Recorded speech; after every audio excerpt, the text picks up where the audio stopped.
Chapter 597. To be fair, Duga Cho did not have a good voice and he sang like a sister. However, everyone present could hear that he was exceptionally attentive and engrossed in his performance. His low, raspy voice evoked a sense of melancholy in those who heard it. As the skeletal man listened, he gathered all his thoughts into a long, gloomy sigh. Ling Xiaozui looked exceptionally dejected as well, while Feng Xiang'e closed his eyes and listened attentively, one of his hands tapping lightly on his thighs, a look of reminiscence on his face. His head of white hair fluttered in the night breeze, solemn and solemn. For a moment, the four influential figures who had long stood at the pinnacle of the world were lost in their own thoughts. The room was filled with desolation. Legendary figures like them had far more experience than ordinary people. Who among them could achieve such accomplishments in this lifetime? Who among them did not have an unforgettable past? Now that time had passed, the past was like a puff of smoke. Hundreds of years of time had turned to dust. What would it feel like to sing the song that one's true love loved the most at this very moment? Where were the beauties who had once been so affectionate to each other? Those peerless beauties that once lingered endlessly had long been battered by the wind and the rain. Now, the splendor was gone. Only four old men were left, sitting and drinking. Although they were already standing high above the clouds, overlooking the world, was there anyone by their side? The path of Tao was arduous and difficult. Loneliness was to be expected. But when it came to it, it was hard to describe the sorrow. Yun Yang stood at the kitchen door, looking at the four of them, and could not help sighing inwardly. He could not help thinking, if I were to be like them in a few decades, a few centuries, would I be just like them? Reminiscing about Jiu Lingfeng? That feeling. The skeleton-like person sighed deeply, and then finally raised his head and took a deep breath. He then flipped his wrist and took out a purple jade flute. He held it in his hand and put it to his lips. The faint sound of the flute sobbed like a sob. It was near yet far, barely audible, but it went straight into the depths of one's heart. By the time Yun Yang sat down again, the singing had already faded away, and the flute had already finished its last note. There were only soft sighs in his ears. It seemed that everyone present had gone through a cycle of reincarnation because of this song and this flute. This is your signature dish, Chinese cabbage and tofu. Dugu Cho picked up a mouthful of food, his expression growing more despondent. He sighed softly after drinking a bowl of wine. Not bad, not bad. This is Chinese cabbage and tofu indeed. Ling Xiaozui and the rest were silent as well, sighing as they drank. Duga Cho ate a few mouthfuls of food and was suddenly lost in thought. Then, he looked at the skeletal man solemnly. The man smiled and said, "Do you have any other requests?" Duga Cho sucked in a deep breath and said, "I want to ask you a question. Can you answer me directly?" "Ask away. I'll do my best," the skeletal man replied. Duga Cho enunciated each word clearly. "Can I still see her?" Everyone was stunned by Duga Cho's question. Everyone, including Yun Yang, knew very well who the she that Duga Cho was referring to was. She had been dead for hundreds of years. How could he still see her? Even if reincarnation did exist, hundreds of years had passed. Who knew how many lifetimes she had been reincarnated for? Unexpectedly, the skeleton-like monster was silent for a long time, and did not speak for a long time. The more silent he was, the brighter Duga Cho's eyes shone. The fact that the other party did not reject him directly, but was musing meant that there was hope and a chance. As long as there was a possibility, it was better than anything else. Ling Xiaozui and the rest could not help feeling nervous as well, their gazes fixed on the skeletal man. Yun Yang, on the other hand, held his breath, feeling his heart thumping in his chest. If there was still a chance to meet someone who had been dead for a long time, did it not mean that he still had a chance to see old Dugu again? Yun Yang really wanted to meet this old man who was like a father, to tell him that his son, his seventh brother, might not be dead yet, and was still in this world, his elder brothers. It's better not to see each other. Why should we meet again? The skeletal man sighed. This life is over. Duga Cho was unwilling to give up. I know you must have a way. Tell me, how can I see her again? No matter what the method is, as long as it can be realized, I'll owe you a favor. The skeletal man was silent for a long time before he said, Sigh. I'm hesitant because I know there's only one way, but this method, you won't be able to do it. You might not be able to do it. He sighed and said, actually, in the hundreds of millions of years under this starry sky, there have been no more than 10 people who have been able to do this since the beginning of time. Cho perked up again and said, I am grateful to know the method. Please show me the way. Cho, I shall be eternally grateful for your kindness. The skeletal man sighed softly and said, fine, let me tell you a story first. Everyone immediately pricked up their ears. They all knew that this story was no small matter, and could not be compared to ordinary legends. Yun Yang was especially focused, afraid that he would miss the slightest detail. Who knows how many years ago, under this starry sky, there was an unparalleled expert. I can't say his name. He had reached the pinnacle of the world he came from. He had a long lifespan, and was almost immortal. However, his lover had a short life. Before he mastered his mystical art, she had already left the world. Their love was deep and their fate was shallow. This person and his lover were deeply in love. They were in so much pain that they wished they were dead. He tried everything he could to revive his lover, so that they could reunite in this world. When he reached this point, everyone's eyes lit up like torches. Revive! Although his strength had reached the pinnacle of the world, and he could look down on the world with disdain, his cultivation base alone was of no help in this matter. He put up a bounty, and spread it across the world in search of a feasible method. But he didn't find anything even after a long time. He didn't know what to do. He refused to give up, and continued to search bitterly. Many years later, he finally met someone.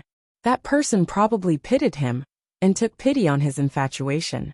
That person told him, when his cultivation base continued to break through one day, when he could break through the limits of this starry sky, then he would be able to resurrect his lover. Hearing this, Yun Yang and the other three looked up at the sky at the same time, gazing at the boundless night sky. There were countless stars in the night sky, blinking and twinkling in a place far away. Break through the limit of this starry sky, Yun Yang mumbled in his heart. The skeletal man continued to narrate. Because of this thought, this person really began to work towards this goal. He kept breaking through his realm, cultivating as if he was draining his life force. Then he kept on fighting and honing himself. However, he was already one of the strongest experts in the world to begin with. Even after he improved, he discovered that he was already invincible in the world. However, he still couldn't even leave this continent, let alone the limits of the distant starry sky. He didn't give up, so he began to search for a way to break through this continent. He tried to create his own cultivation method to break through the original limit. Finally, one day, he succeeded in shattering the void and ascended to a higher level. However, when he ascended to a new world, he was shocked to realize that his cultivation base hadn't really reached the pinnacle, because there were plenty of experts who were stronger than him in the new world. He had only broken through the world he was born in, but it was still far from it. There were too many experts here, and he was still in the same place after all. He didn't break through the limit of the starry sky. Therefore, he began to cultivate again. He kept on fighting, kept on breaking through, kept on honing himself, only moving towards that one goal, moving forward without stopping. At this point, the skeleton-like monster paused. What happened after that? Cho felt his throat go dry, his voice so hoarse that he could barely hear himself. Finally, he reached an amazing state. With a punch, he could shatter the stars. With a roar, he could turn the sun and moon invisible. With a wave of his hand, he could maintain it for countless years without dissipating. The skeletal man said, "There's no need to doubt or be surprised, because at that time, he was already in existence who had already comprehended the law of Tao. It was also when he reached that level that he defied the laws of nature and returned to his original continent with his own power. Then he began to turn back time." Chapter 598. Listening to this, everyone sucked in a cold breath without exception. Only Yin Yang's gaze was brighter, his face flushed with excitement. In the end, he saw the person he loved the most, when she was 19 years old. He took his lover and broke the shackles that this world had placed on her, transcending the rules and soared into the sky. Because, moreover, by using the rules of his great Tao, his lover can also accompany him for eternal life, until the end of time. The skeletal man said softly. Legend has it that he reversed the time of that world by hundreds of thousands of years. He lifted his head and looked at Duga Cho. If you can be like him and cultivate the rules of Tao to achieve this, you can see her again. But the meaning behind his words was clear. Even though Duga Cho was at the pinnacle of this world, he was a rare cultivator in the last 1,000 years. But he could not be compared to that legendary person. The saying that it was impossible to achieve was not a lie. Feng Xiang sighed in melancholy. Lowering his head, he picked up a wine pot and gulped it down. Ling Xiaozui was still seated calmly, an inexplicable agitation surging on his face. Sword intent flowed through him, almost bursting into the clouds. Duga Cho turned around abruptly to look at Ling Xiaozui, his eyes gleaming.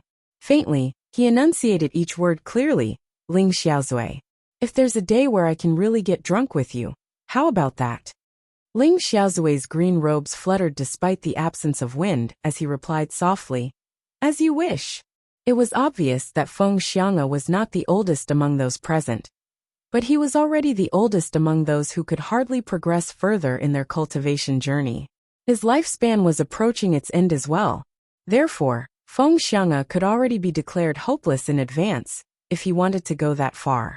In spite of this, Duga Cho and Ling Xiaozui were still at their pinnacle, and they still had a long way to go. If they could achieve another breakthrough, they could extend their lifespans considerably. It was not impossible even if it meant that they would have an endless lifespan again. Therefore, despite knowing that the road ahead was treacherous and filled with thorns, the two of them were still full of ambition, aiming for the Tao. The skeletal man looked at Duga Cho, and then at Ling Xiaozui, before lowering his head and calculating silently with his fingers. After a while, he lifted his head to look at Yun Yang in surprise, before lowering his head again to calculate in silence. Have you calculated anything? Asked Ling Xiaozui. So what if I have? No matter what I've calculated, it can't be said. The skeletal man heaved a long sigh, but he still said softly, Both of you are fortunate to have met a benefactor who has allowed your path to continue. Dugu and Ling Xiaozui both have the chance to advance in their cultivation, but you'll have to plan in how your future will be and how it will be. One wrong step, and you will be gone forever. Duga Cho and Ling Xiaozui frowned and asked at the same time, Please enlighten us.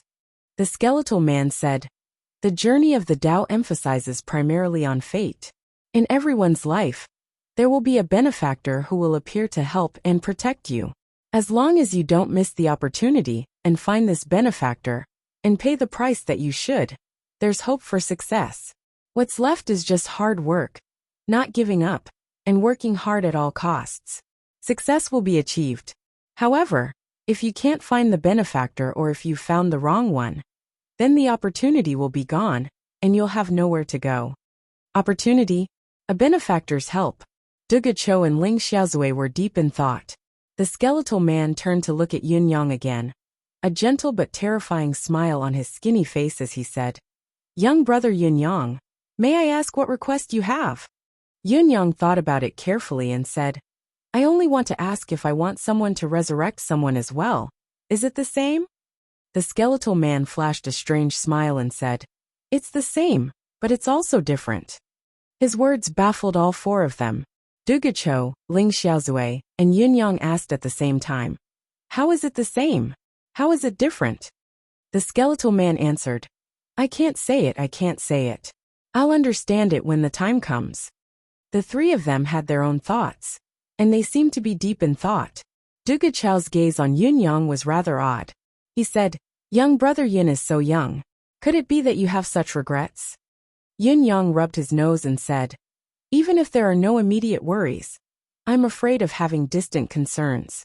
I don't have them now, but it's better to be prepared in advance, just in case I get flustered. That's not the truth. Forget it if you don't want to say it, Duga Cho said with a roll of his eyes. Ha ha ha ha. Ling Xiaozui chortled. Yun Yang chuckled as well and said, Regarding this extremely arduous method of resurrection, I do have an idea. If this method is executed successfully, The first condition is to live forever. Only with an endless lifespan can there be hope of reaching the end of Tao. Naturally, there must be conditions. Take Senior Dugu and Big Brother Ling for example. Both of them have the foundation, especially Big Brother Ling. His body and mind are at their peak. Dugu Cho stared at Yin Yang with an amused gaze and chuckled, saying, "What about your Big Brother Ling? Are you saying that my body and mind aren't at their peak? I just think that when one always looks old, even if one insists that one's heart isn't old, no one will believe it. Then one's heart will definitely age as well." Yin Yang said seriously, "If that's the case, Senior Dugu must first prove that his heart has changed at his peak. At the very least, he must restore his appearance to that of when he was young. Only then will it be passable." Ling Xiaozui guffawed even louder. Dugu Cho chuckled as well. As he laughed, his face and figure underwent a shocking transformation that was visible to the naked eye. Yun Yang's eyes widened as he watched Dugu Cho slowly turn from an old man to a younger, more muscular, and taller man, at a speed visible to the naked eye. His grayish-white hair slowly turned black, completely black, pitch black, and jet black. His face, which was full of wrinkles, also gradually smoothed out. His face became smooth and glossy. His stooped body also slowly straightened up. "Almost there. Almost there." Ling Xiaozui stopped him quickly. Dugu Cho smiled and stopped cultivating. His appearance had already turned into that of a middle-aged man in his 30s. He said with a smile, "How about this?" The corners of Yin Yang's lips twitched. "I was just saying that. But you actually came out with a person who had a big change. Do you have to be so amazing? Not just a disguise, but even plastic surgery isn't as exaggerated as this. The way you look now is just right."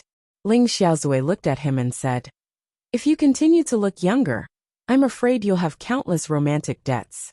A beauty's heart is easily hurt. How can I bear to do that?" The group guffawed. The skeleton-like man chortled as well. "Everyone has their own desires. There are distant goals, there are nearby goals as well. Why don't we talk about them and see if there's anything we can help each other with? It's a win-win situation." Dugu Cho said, "Actually, I didn't expect to meet Feng Xiang'a or Ling Xiaozui when I came out this time. Of course, I didn't expect to meet you either. I only wanted to come out and move my limbs to fight, to train, to find a few opponents to practice with.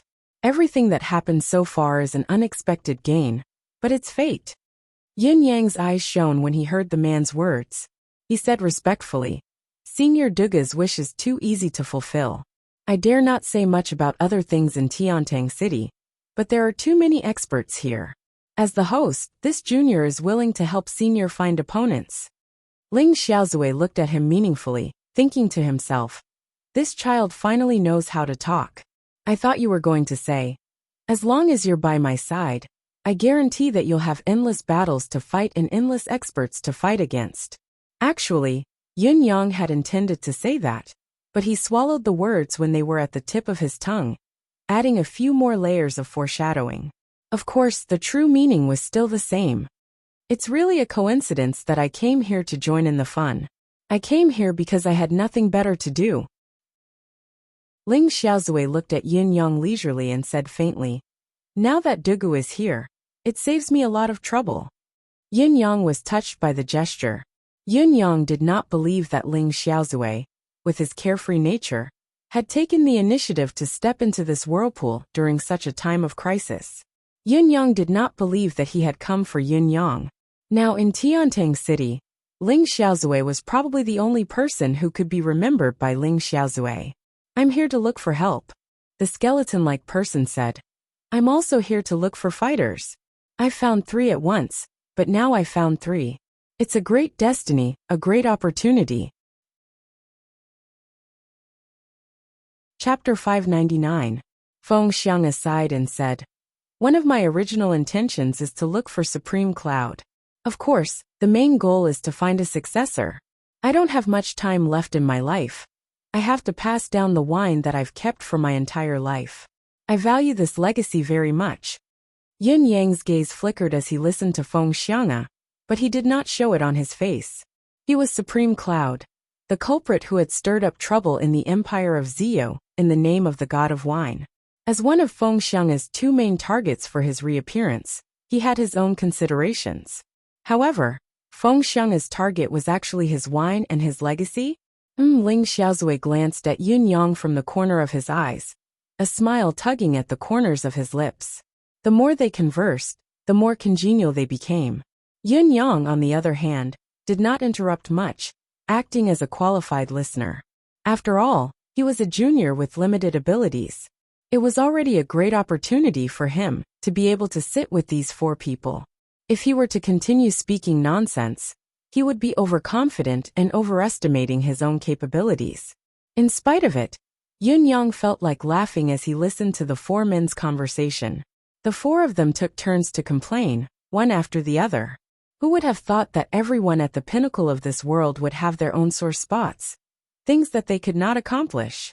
It did not match their status as legends and myths. I can see it now. When these peerless experts gather together, their aura is similar. It's not much different from ordinary people gathering together. They don't pretend to be profound and show their true nature. But if I were to see it with my own eyes, it would be hard to imagine that the common people's imagination of peerless experts being together should be so otherworldly and so on. It's actually completely different from what they imagined. Yun Yang watched as the four old men chattered excitedly, spittle flying everywhere. Occasionally, they would argue with each other with flushed faces and necks, and he found it oddly amusing. But it had to be said that relationships between people were often built up in such a short period of time. No matter how powerful the legendary master was, the top of the world was no exception. Everything was the same. The fastest dish on the table was none other than Yun Yang's Chinese cabbage and tofu. A large wok's worth was swiftly devoured by the four of them. Yun Yang did not even manage to get a few pieces. Not only that, the four old men were shamelessly forcing Yun Yang to make another wok, as if they would teach him a lesson if he did not do it. Yun Yang was speechless and helpless about this.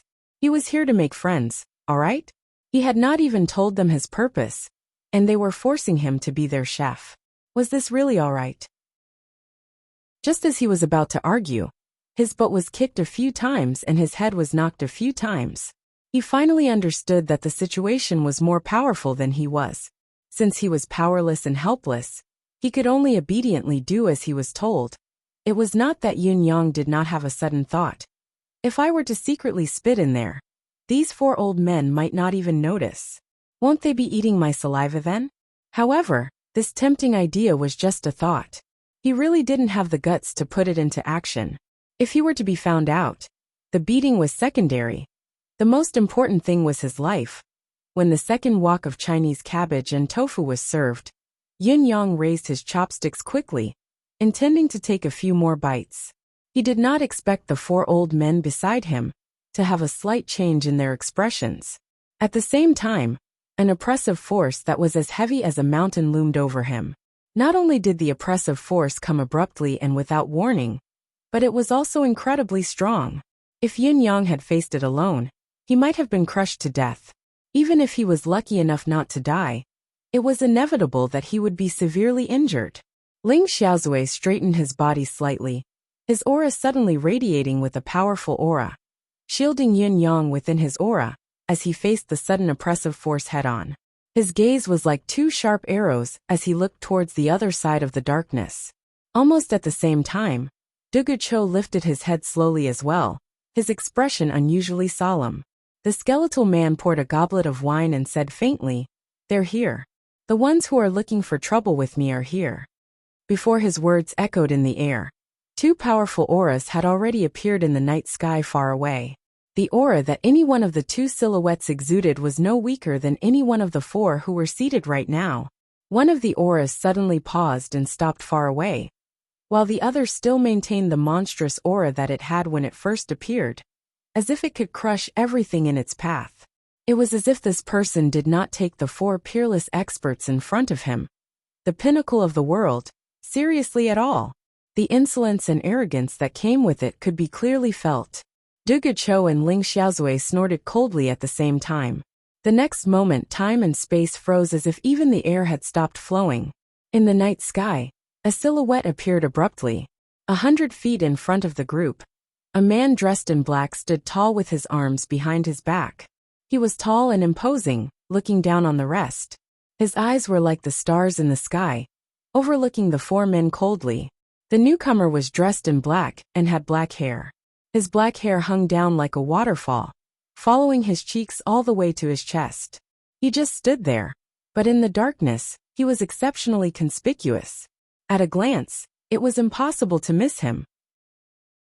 Even the sky seemed to have darkened because of his arrival. "Brother Gu, come back with me." The man in black in the sky looked at the skeletal man faintly and said softly, "You've come out to play once. It's about time. It's good for both you and others to stop."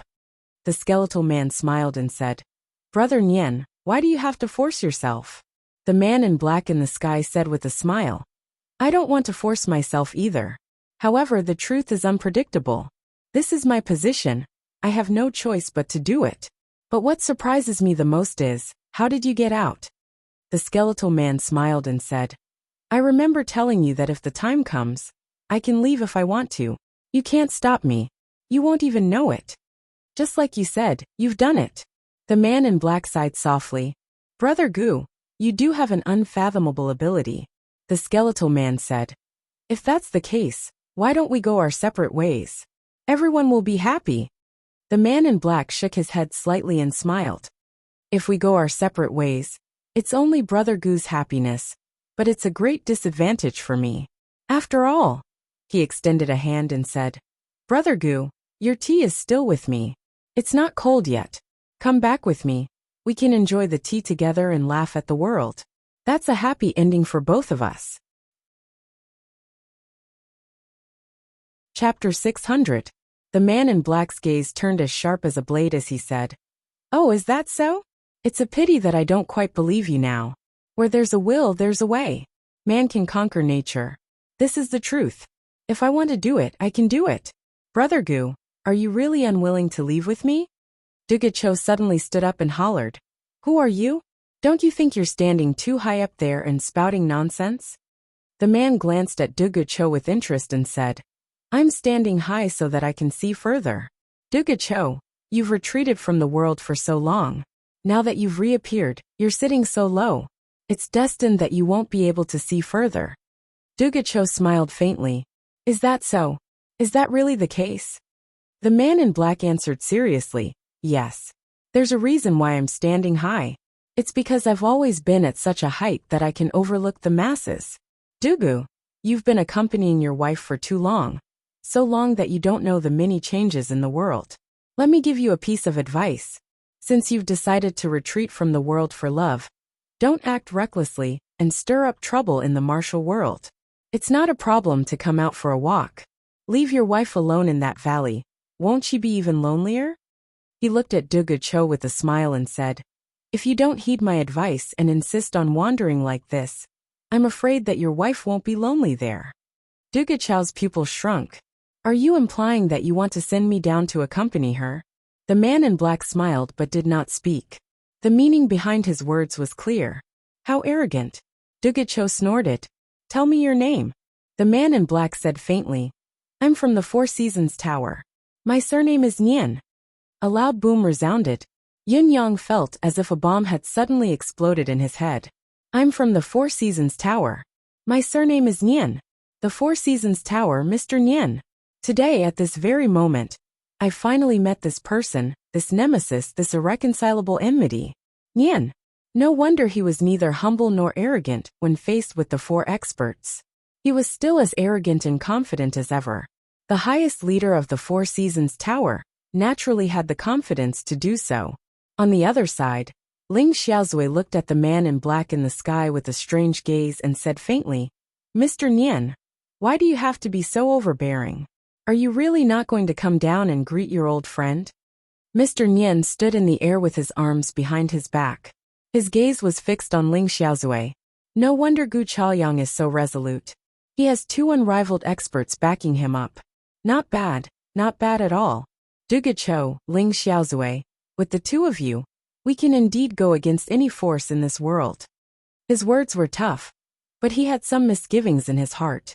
He was already prepared to leave and not enter Tiantang City. However, he unexpectedly discovered that Heaven's Inquisition, which he had imprisoned for a long time, had actually escaped from that secret place. He had even come to Tiantang City.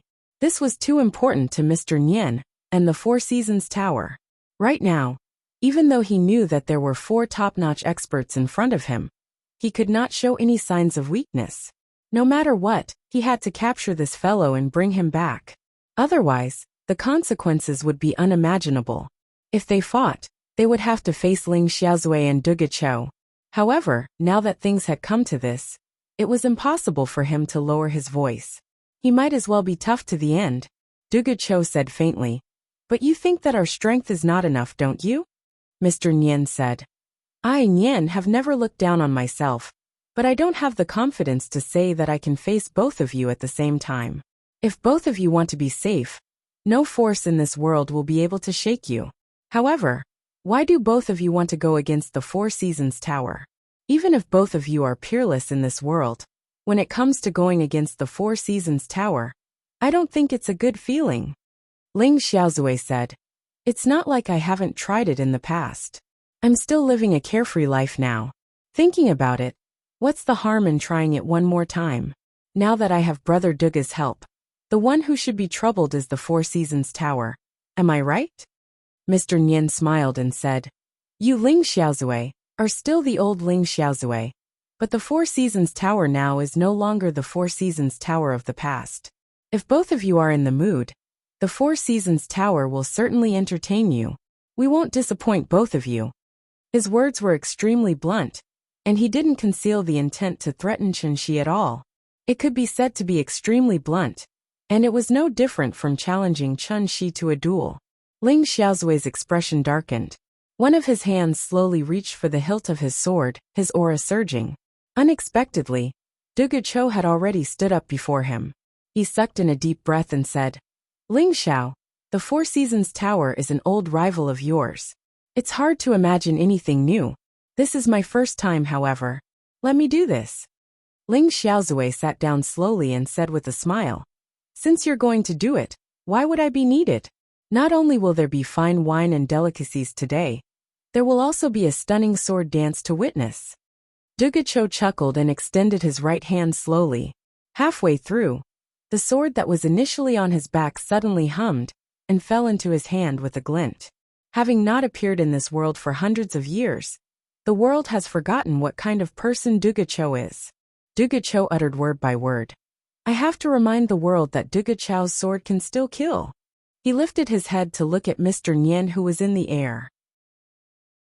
2 beams of sword intent shot out from his eyes, illuminating the entire night sky. Mr. Nian stood with his arms behind his back, his gaze meeting Duge Chou's. 4 pairs of eyes collided in the air. It was only a meeting of eyes, but a loud boom reverberated in the air. Was this a joke? How could such a thing happen? A mere gaze could produce such a shocking impact. If it had been directed at someone with a slightly weaker cultivation base, would it not have killed him with a single glance? It was the real deal that could kill people with a gaze. In the next moment, Duge Chou had already disappeared from the side of the table. Mr. Nian, who was in the air, let out a long laugh. Great! I'm about to test the astounding might of the former Heaven Leaderboard expert. 2 silhouettes soared into the sky like dragons soaring into the sky. In the process of their ascent, a blinding flash of sword light bloomed in the air like a thunderstorm. Dull clangs of collision rang out incessantly. In just a short moment, both of them had exchanged countless blows, punches, and kicks. With another loud boom, both of them were flung backward in the air, due to the immense impact. Just as their retreating shadows were reflected in the eyes of the people below, they were entangled once more in the next moment. Loud clangs rang incessantly in the air. Yun Yang strained his eyes to watch, unwilling to miss even the slightest detail of such an earth-shattering battle. Only by understanding the limits of Mr. Nian's ability, as much as possible could his revenge plan succeed. Duge Chou was obviously one of the few people in this world who was qualified to trigger Mr. Nian's full combat power. Yun Yang watched as the sword light flashed and split into 3 like magic. They were 3 identical swords, and all 3 swords, without exception, were exuding a startling sword light as they slashed out.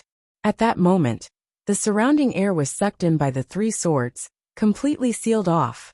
Great swords, Mr. Nian laughed and countered with all his might, not daring to be careless. He said, "Duga Cho, you've enjoyed being looked up to by the world for so many years. It's been too much. So what if you were the heaven leaderboard's #1 back then? Now, you don't even have a heaven leaderboard anymore. You're destined to be overthrown by the waves behind you. Since you don't know when to stop, this reputed one shall teach you a lesson today." Chapter 601. Duga Cho did not say a word. His expression was cold and his gaze steady. He was neither impatient nor impatient. His sword light was neither too fast nor too late, but it rolled out like a great river, forming waves of sword light in the air. It was truly like the waves of the sea, each wave taller than the one before it surged towards Mr. Nian. The billowing white waves tumbled and surged in waves and rose. Mr. Nian's body kept shifting in the air to deal with them, bobbing up and down like a small boat that could be drowned in the waves of sword light at any time. Yin Yang was overjoyed to see the situation, thinking that Duga Cho lived up to his reputation. Even with the three swords encirclement, the sword light was still so dense. By the looks of it, Mr. Nian was at a complete disadvantage and could be overturned by the sword waves at any time. In spite of this, Yin Yang could not help but feel doubtful. He had caught a glimpse of Mr. Nian from afar before. Back then, Mr. Nian had made a stunning appearance and killed Lei Dongtian and his servant with ease. It was a magnificent sight, yet he was at a disadvantage right from the start. Had he been overestimating Mr. Nian's capability all along? Or was Duga Cho too powerful? The answer was then revealed. "Duga Cho, you'd better draw out your grieving sword quickly," Mr. Nian hollered. "Don't tell me you think this trick of deceiving a child can do anything to me." Duga Cho chuckled faintly. "You want me to use the grieving sword? You don't deserve it." With another loud crash, the sword light that was initially dense and orderly in the sky scattered like a meteor explosion. Mr. Nian was flung away like a kite with a broken string, but he quickly returned to his original position. What followed was a punch that seemed to push the universe along with heaven and earth. It came crashing down from the sky with overwhelming force. Yin Yang was a little dumbfounded. Could it be that the earlier scene was merely a test? Duga Cho had not even executed his ultimate skill, while Mr. Nian had managed to avoid the danger and was not tested at all.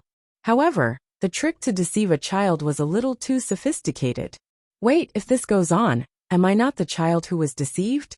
The battle between the two grew more intense. Duga Cho's sword light surged upward, colliding with the fist. Mr. Nian grunted, his robes fluttering in the wind. His long hair billowed into the air as he was buffeted by the impact. Duga Cho did not gain too much of an advantage either. With a grunt, he dropped 30 feet down, unable to give chase immediately. In the next moment, both of them charged in the opposite direction once more. Suddenly, a silver ball of light formed in the air. Both of them were within it, exchanging blows with incredible speed. From below, it was impossible to tell which of them was Duga Cho and which was Mr. Nian. The more Yin Yang watched from below, the colder he felt. His palms were drenched in cold sweat. To think that Mr. Nian was so powerful.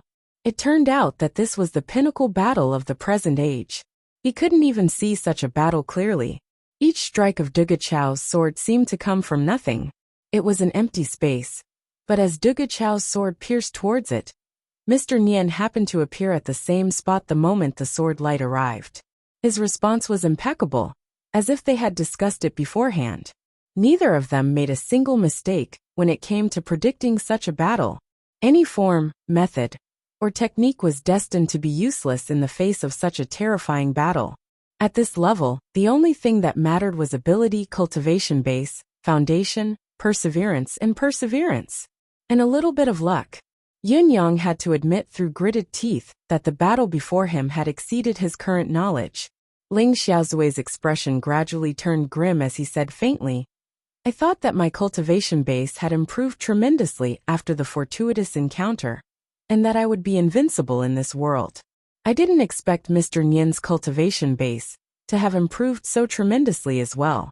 Compared to when we fought back then, it's at least 3 levels higher.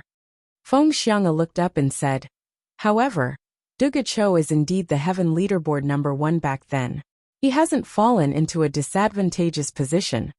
Ling Xiaozui shook his head lightly. No, Duga Cho is gradually falling into a disadvantageous position. Mr. Nian's techniques are both offensive and defensive, seamless and flawless. It's the best against Duga's dense sword force. Unless Dugu uses his grieving sword to split heaven and earth apart, there's still a chance of turning the situation around. However, if the grieving sword isn't used, not only is it impossible for him to defeat the other, he might even lose. Yin Yang sucked in a cold breath. What about you, Brother Ling? Ling Xiaozui calculated in silence and said, the cultivation base of the 3 of us is more or less on par. However, if it's purely based on the depth of our cultivation base, Mr. Nian is already a level higher than us by some unknown means. Although this level is minuscule, it shouldn't have appeared. Ling Xiaozui frowned. There's no reason for his cultivation progress to be so fast. Back then his cultivation base was still slightly lower than mine. I've been cultivating diligently all these years, and have advanced sufficiently. Coupled with the previous encounter, my cultivation base has improved tremendously. Even if he cultivated diligently like me, and had the help of heaven and earth treasures, he would at most be on par with me. It's impossible for him to be so much faster than me. The only explanation is that the 4 Seasons Tower must have some other method to aid in cultivation base. Ling Xiaozui said, I can even be certain that this Mr. Nian in the air isn't the Mr. Nian who fought with me back then. These are 2 different people. If it was the Mr. Nian who fought with me back then, he would be strict and unhurried. He wouldn't be so impulsive and hot-tempered. Furthermore, they will only target me first, not Duga Cho. If that's the case, who is Mr. Nian? The real Mr. Nian? Which one is he? Ling Xiaozui sucked in a deep breath, his expression extremely grim. The sound of explosions in the air grew more rapid, like firecrackers exploding ceaselessly. The outcome is about to be decided. Ling Xiaozui sighed softly. An expert was indeed an expert. Before Ling Xiaozui's words echoed in the air, the battle of the century had already come to an end.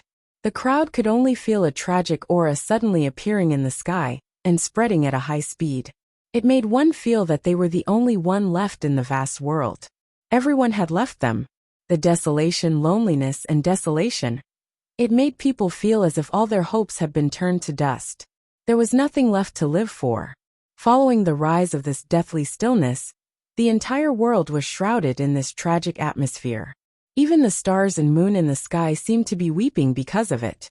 It was in such an atmosphere that a tear-inducing sword light flew up like a rainbow. It was like an immortal who had lost his lover, dancing in the air in agony. Every bit of the aura was heartbreaking. This was the so-called unparalleled dance of the sword. The grieving sword. Finally, Duga Cho had unleashed his trump card. The Supreme's chief scriptwriter is here. He'll be staying here for more than 10 days. I'll entertain him first tonight. Don't worry, I won't drink, cough cough. Tragedy. The revision has been added again, and it has been revised once more. I usually edit my draft after I'm done, but I'm afraid that I won't be able to tell, so I use the word revision to edit it, so that I can clearly see where the mistakes are. Chapter 602. As Duga Chao's grieving sword unfolded abruptly, the situation in the field changed drastically. Sword light filled the sky, but there was also a sense of melancholy. Most of Tiantang City, and countless people felt heartfelt sorrow at this moment. It was an indescribable desolation. Yun Yang, who was watching the battle from a close distance, was the first to bear the brunt of it. He was young, but the grief, anger, and resentment in his heart were comparable to anyone in this world. He was overwhelmed with emotions, feeling shaken, and unable to control himself. He actually had the thought of returning to the afterlife, that he no longer had anything left to live for. A single thought was followed by thousands of others. Yun Yang, who was disturbed by his inner demon, looked uncertain, his aura fluctuating violently. He could be devoured by his inner demon at any time, and fall into a state of chi deviation. Roar! Ling Xiaozui saw the unusual changes in Yun Yang's expression. How could he not know that he could not take it? He let out a clear cry in time to snap Yun Yang out of it. With Ling Xiaozui's help, Yun Yang was jolted awake from his inner demon's bite. When he focused his attention on the battle in the sky again, all he could see was a dark curtain. There was no life, only sorrow and desolation that shrouded the sky. Other than that, there was no other sound. Has the battle ended? Yun Yang was in slight disbelief. This is heaven's grieving and earth's grieving. Ling Xiaozui said, this is Duge Chao's unique aura. Combined with his sword intent, he has trapped Mr. Nian inside.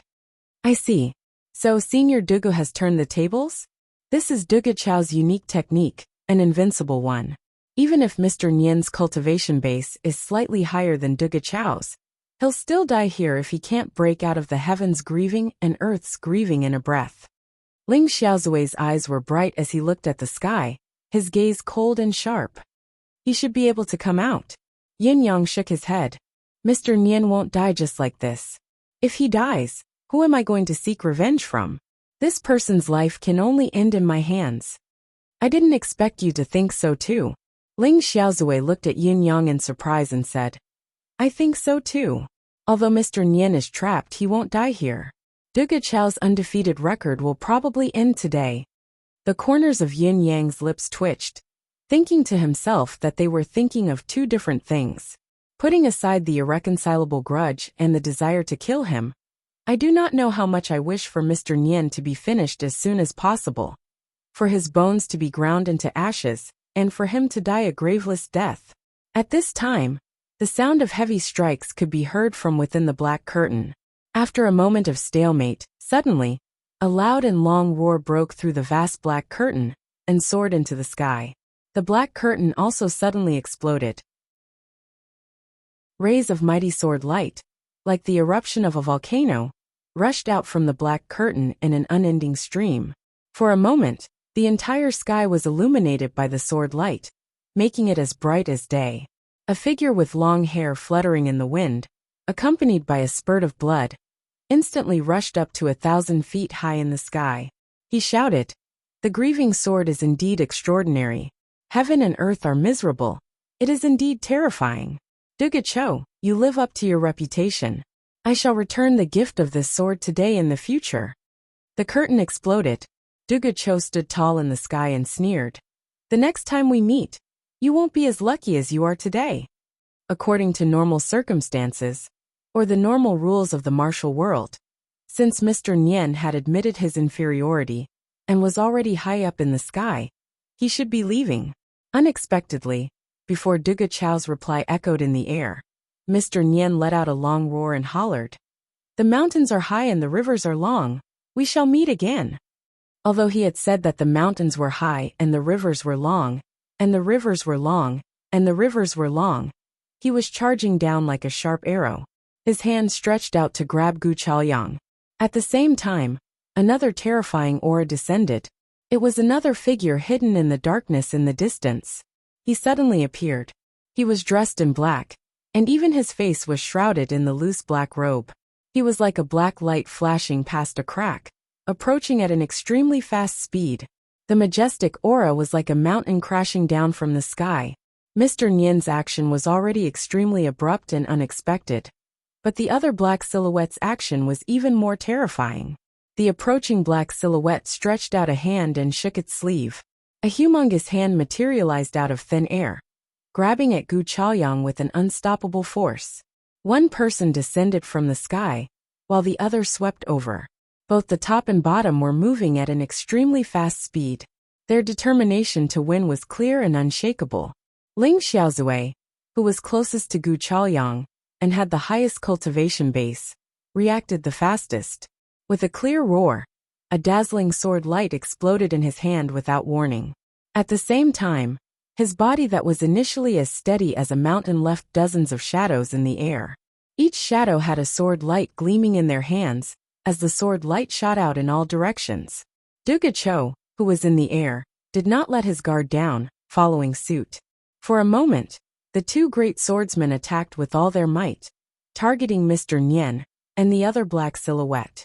I've been waiting for you. Ling Xiaozui's cold voice rang. His sword light was boundless and unstoppable, forcefully intercepting the black silhouette coming from the ground. Almost at the same time, Feng Xiang'e moved as well.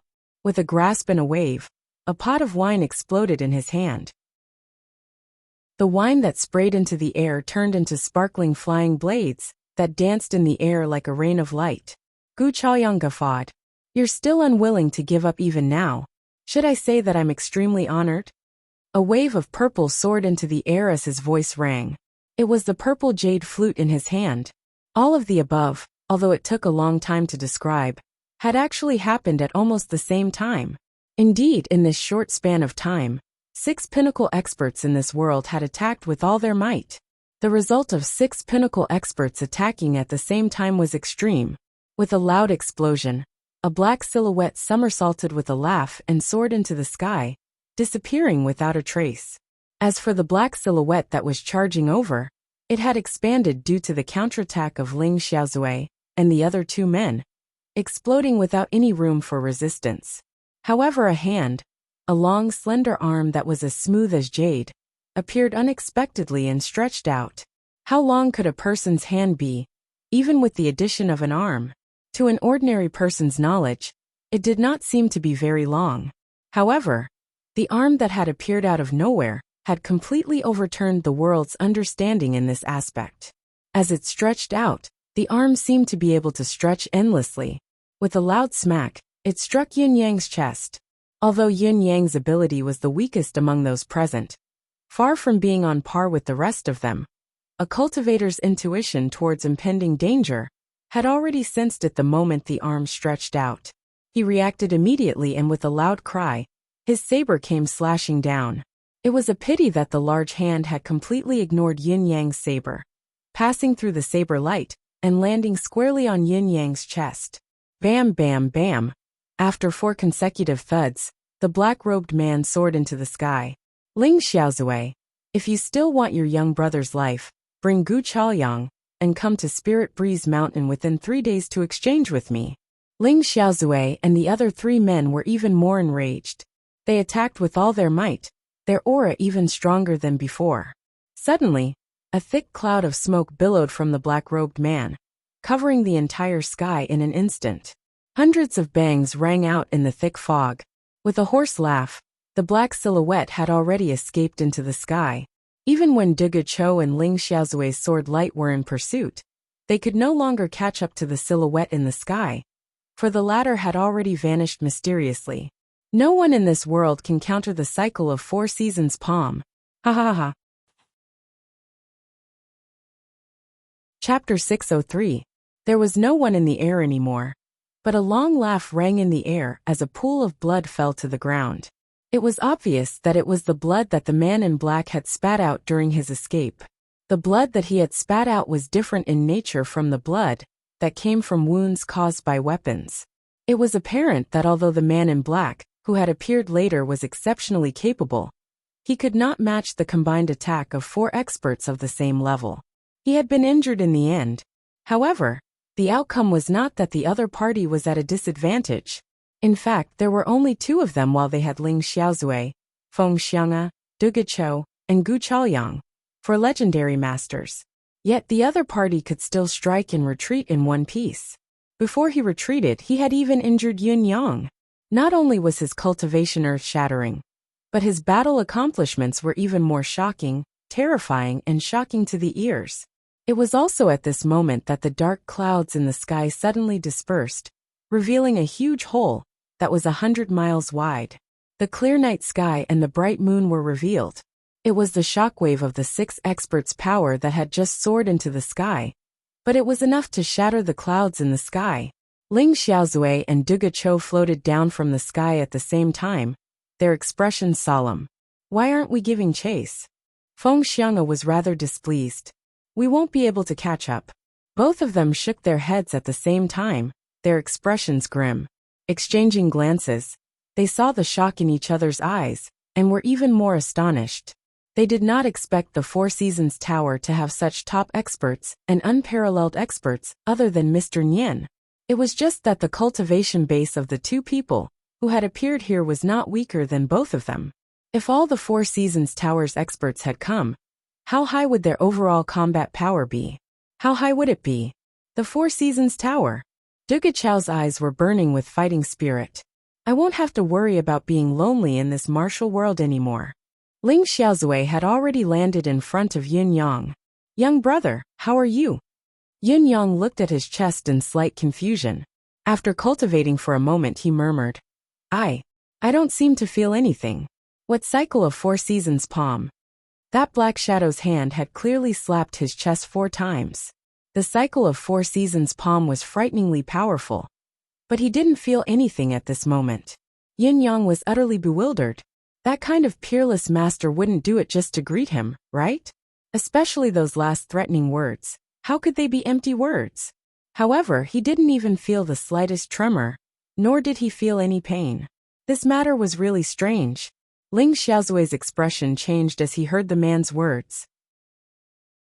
He grabbed Yun Yang's hand and sent a surge of refined energy into Yun Yang's body, inspecting his limbs and bones, meridians, and all the hidden parts of his physical body.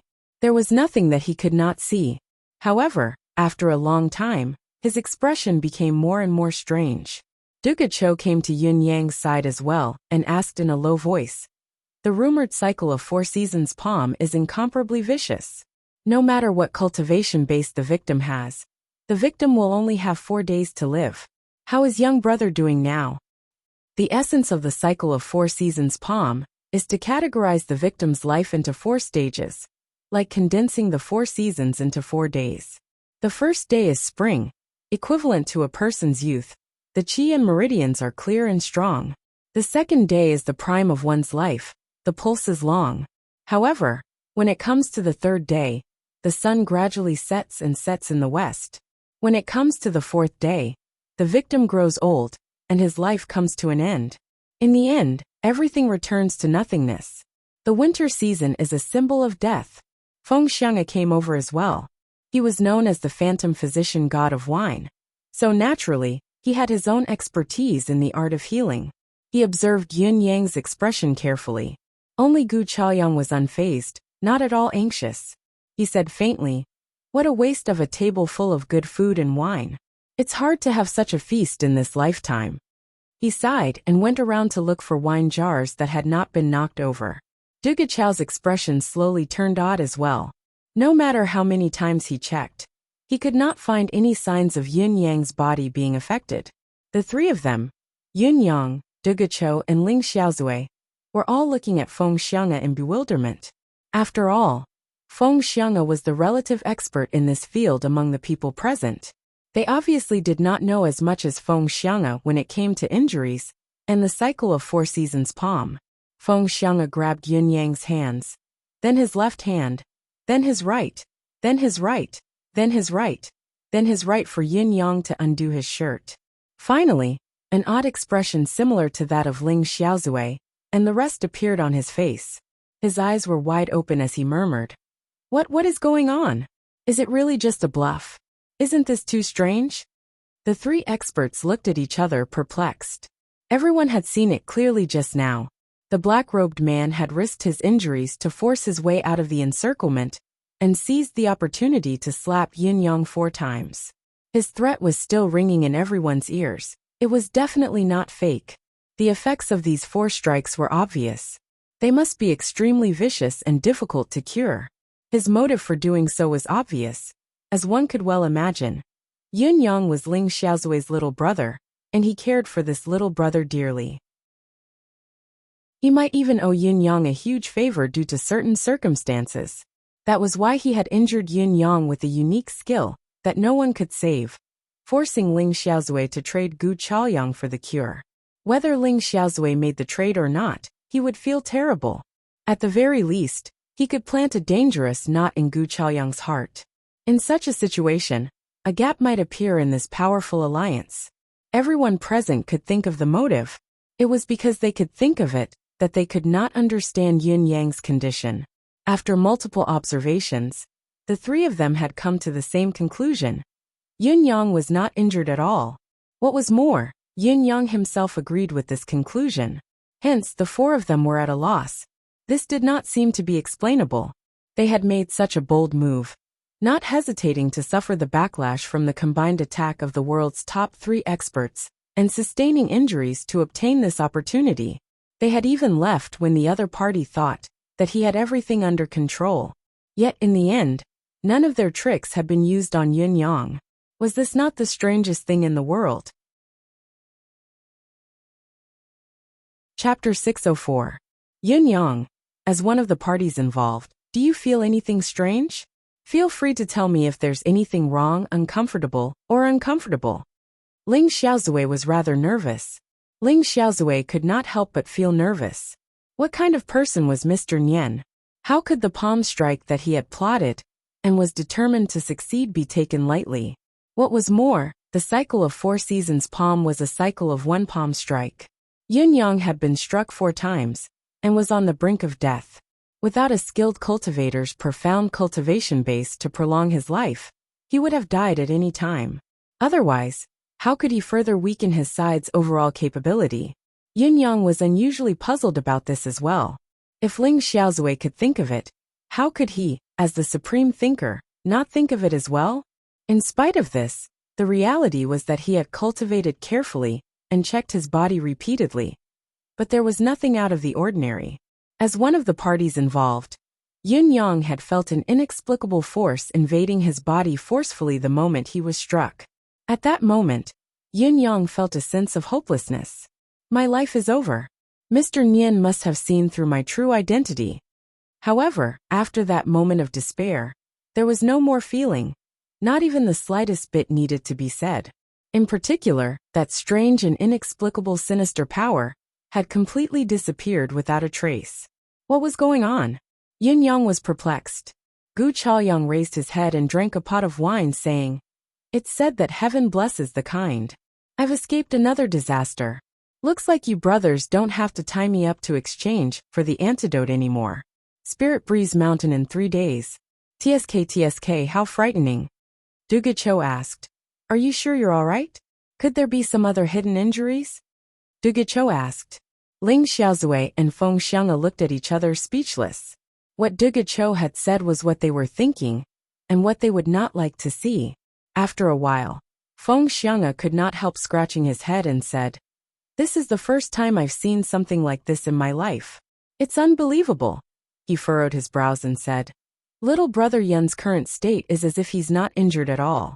Although it seems inconceivable, it's also his best state. You may not know this, but this is not the first time I've seen the 4 seasons reincarnation palm.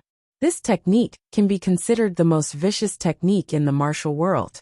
Back then, I had personally seen a person who was struck by this technique. According to the description of the person who was struck by this technique, the first day after he was struck by this technique, he was refreshed and radiant. However, from the 2nd day onwards, the signs of rapid aging gradually appeared. When that person came to me for help, it was already the 3rd day. However, no matter what I did, there was no way to stop his aging. In the end, I could only watch as the person who was struck by this technique deteriorated and died like rotten wood. Although that person's cultivation base was still a distance away from mine, he was still a high cultivation base in the Dao realm. He was definitely not someone ordinary. In the process of the rescue, I've checked the victim's physical condition many times. The part of the victim's body that was struck would have a tree-like growth ring. One day, only one day, but it would reach the outline of 50 years. 2 days would be the outline of 200 years. 3 days later, it would be the sign of complete decay. But none of these signs have appeared on little brother Yin. Feng Xiang'e frowned as he pondered. Does this mean that he's fine? Ling Xiaozui asked. We can't be blindly optimistic. Feng Xiang'e said. Even if he looks fine now, he might not be completely fine. The person who I saved that day didn't come to me on the first day he was struck. The specific situation was only relayed by the victim, so it's hard to say for sure. I'm only afraid that after midnight, if the growth ring suddenly appears on this little brother, then, he's been struck. Just as he finished his words, he subconsciously glanced at Gu Chaoyang, who was drinking leisurely. If his concern came true, and the situation continued to worsen. Whether to exchange Gu Chaoyang for the cure or not would be a difficult decision to make. If we're considering this, why don't we? Duga Cho said faintly. Let Gu Chaoyang gauge little brother Yun's fortune directly. Even if he can't say it directly, there's still a limit to whether or not his life is in danger. Ling Xiaozui and Feng Xiang's eyes shone when they heard him. Only the both of them truly understood how astounding Gu Chaoyang's calculation skill was. It was a skill that could definitely decipher heaven's will. However, legend had it that Heaven's Inquisition had almost never told anyone's fortune or measured anyone's fortune in his entire life. Heaven's will was unpredictable. A person's life and fortune belonged to Heaven's will. Prying into it recklessly would result in divine retribution. Even if one had the ability to calculate Heaven's will, he would still be restricted and might even suffer a backlash. Gu Chaoyang snorted and strolled over slowly. With a frown he said, If he's fine, then he's fine. What's the point of testing? This is superfluous. Ling Xiaozui said faintly, It's best that you do this for a while. Otherwise, I'll kidnap you and exchange you for it. I'm not willing to take the risk. Gu Chaoyang clenched his teeth. Perhaps he would not take it to heart if someone else had said it. But since it was Ling Xiaozui who had said it, it could not be taken lightly. He could really kidnap him and bring him there. The child in front of him had a huge karmic connection with him. Be it emotional or logical, he would not take the risk. Gu Chaoyang sighed, looking at Yun Yang helplessly. He actually wanted to say, There's no need to look at this child's fate at all. Nothing will happen to him. This is destiny. Destiny, do you know that? However, if he were to say so, he would at least be beaten up first. You haven't King looked at anything, yet you're saying it like that. Aren't you asking for a beating? How is it destiny? You're being so perfunctory. Do you have a guilty conscience? Do you want to die and be shameless? This young Master Yun's life is very tough. It's too tough. Looking at Yun Yang's physiognomy, Gu Chaoyang sucked in a breath and said, It's like being a lifelong virgin who's been tough to death. It's secondary that he gets stronger when he meets the strong. He doesn't die when he meets the strong. He turns misfortune into fortune when he meets it. There are countless obstacles in his life, but he can always turn them into safety, turning misfortune into fortune. He can even receive endless help in his encounters. Such a fate, unless it's a giant beyond this galaxy, can be shaken? To put it simply, the future is bound to be a smooth and bumpy road. There's no need to be mindful of the bumps in front of us. As for the recent fortune, it's only a temporary setback when a trapped dragon is about to break free. When the time comes, the wind and clouds will converge, and the help from all sides will be unobstructed. As long as you're careful, there's no need to worry about anything. Ling Xiaozui said angrily, I think you're asking for it. Who do you think you're bluffing?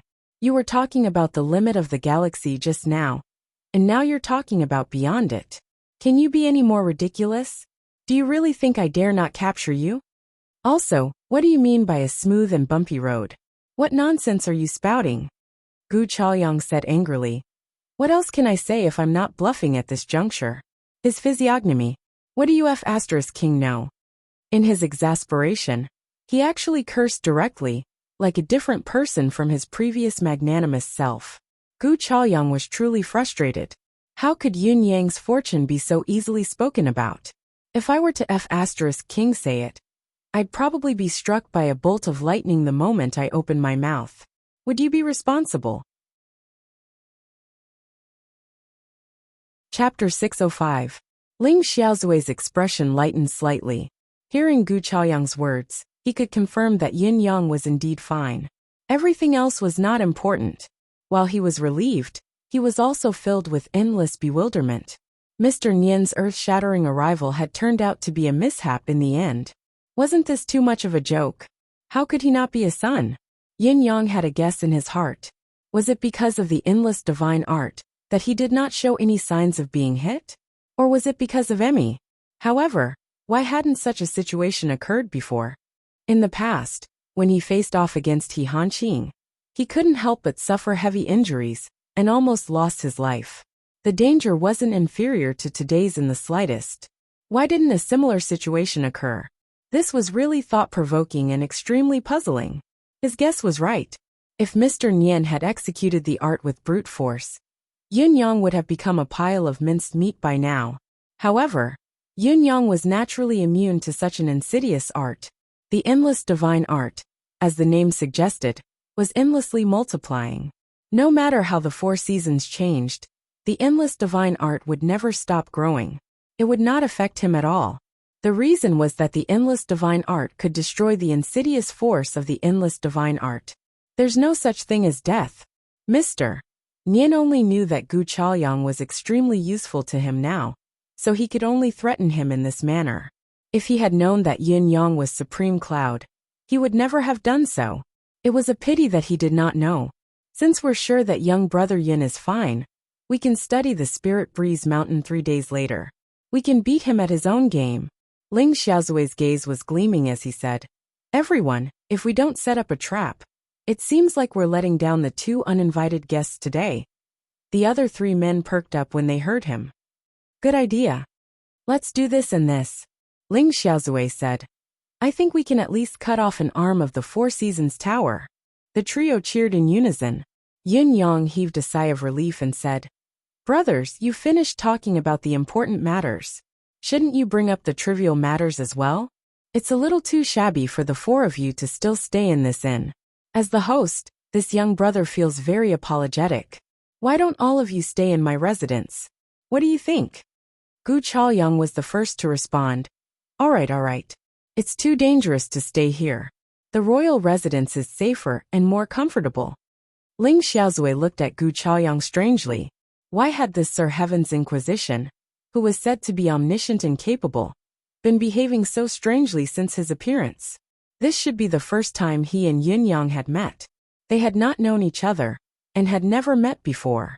Besides, Yun Yang was still a junior after all. Why would Heaven's Inquisition, who had intimidated the entire world, be so cautious?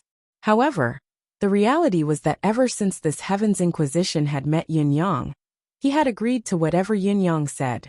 No matter what Yun Yang did, he would agree to it. Thinking deeper, his evaluation of Yun Yang just now could not be any higher. All of this was indescribably strange. What did this guy mean? Could it be any more melodramatic? A strange thought suddenly popped into Ling Xiaozui's mind. According to the conversation between Heaven's Inquisition and Mr. Nian, Heaven's Inquisition was once imprisoned and tortured by Mr. Nian.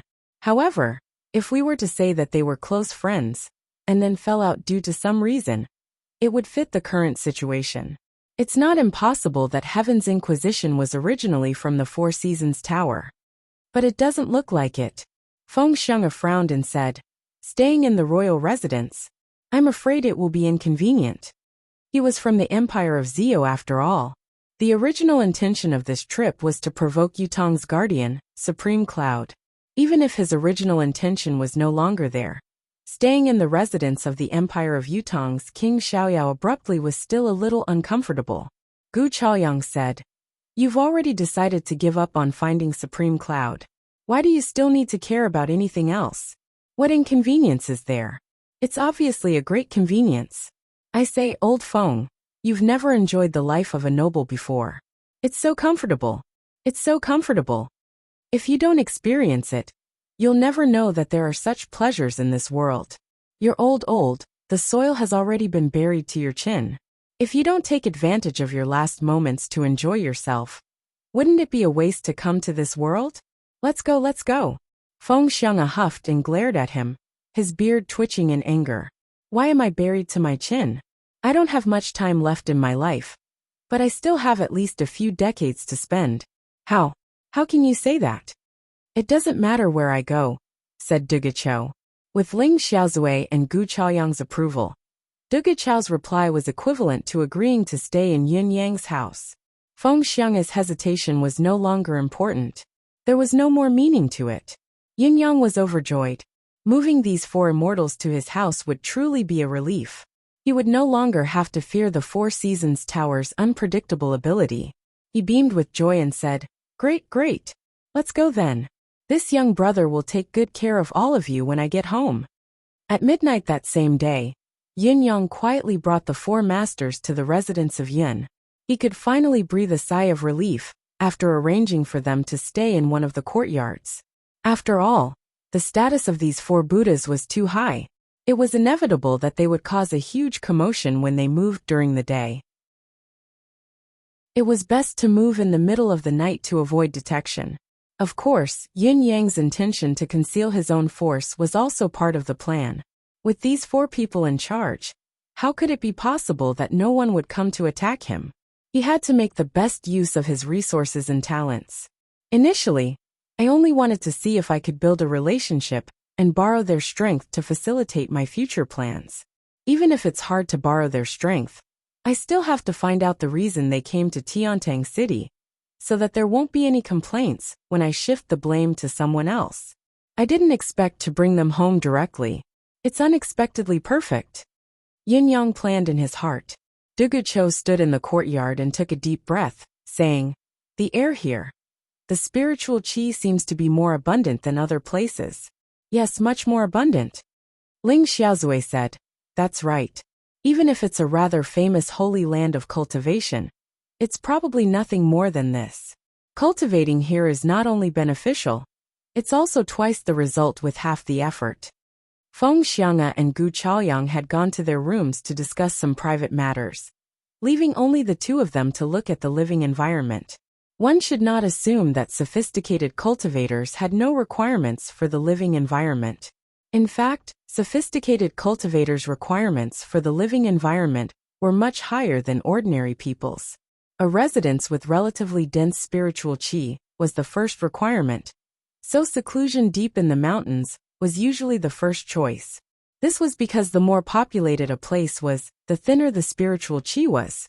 Secondly, it would be better if there were all sorts of spiritual ingredients in the diet.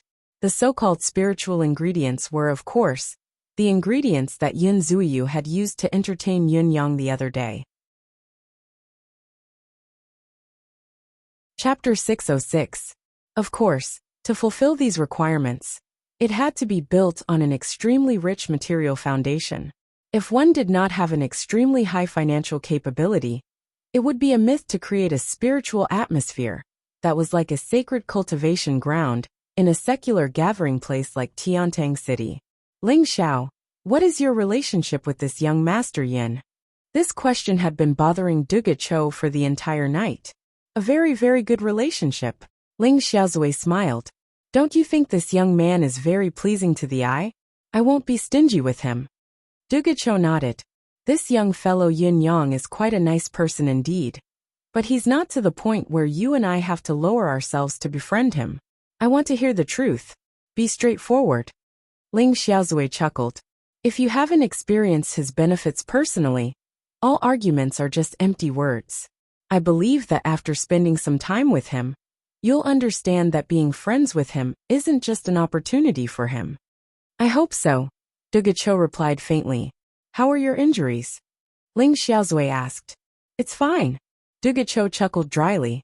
I've only suppressed a breath of sword energy, nothing else. The other party has the ability to force me to use the grieving sword. How can I remain unscathed in such a situation? Ling Xiaozui nodded lightly. Be careful.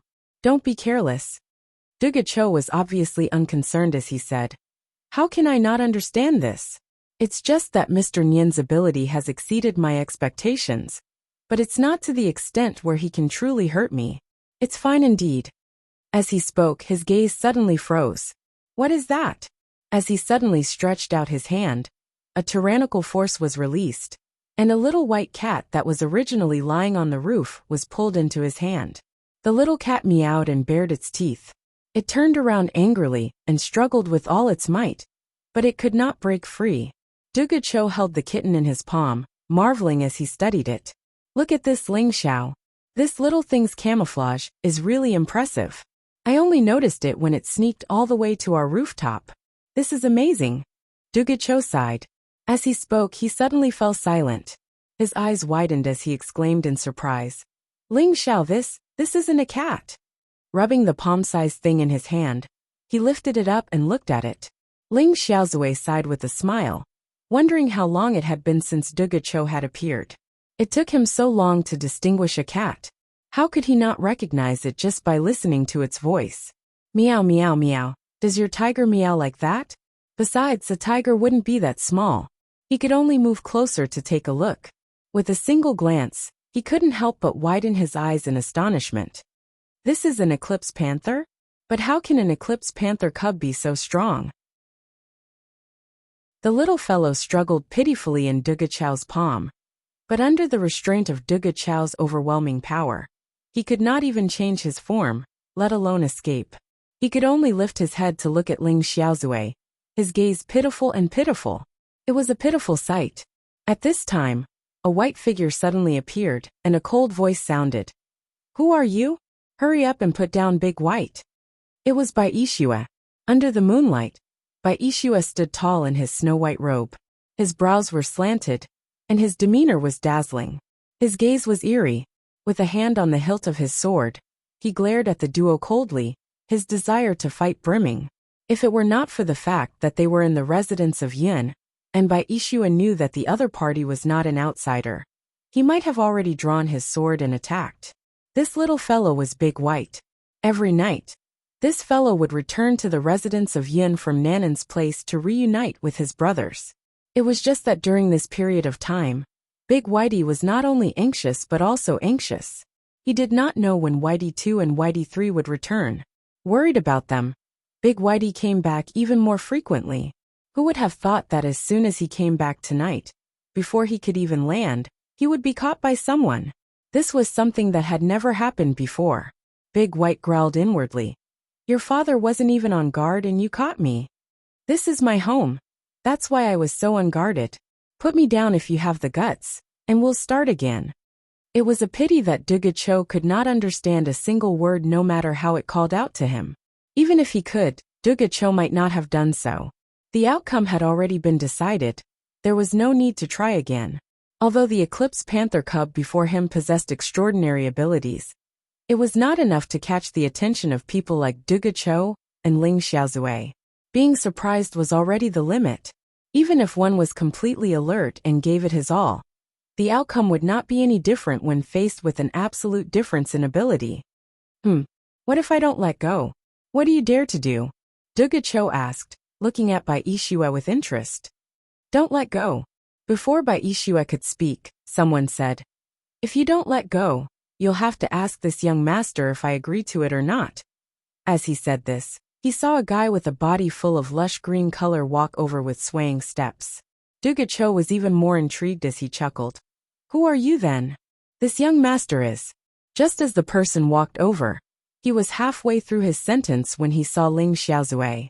With an instinctive yelp, he turned to leave, mumbling, Why did you come here to pee? Where's the toilet? As he mumbled, he ran as fast as he could like he was being chased by a dog. In the blink of an eye, he was long gone.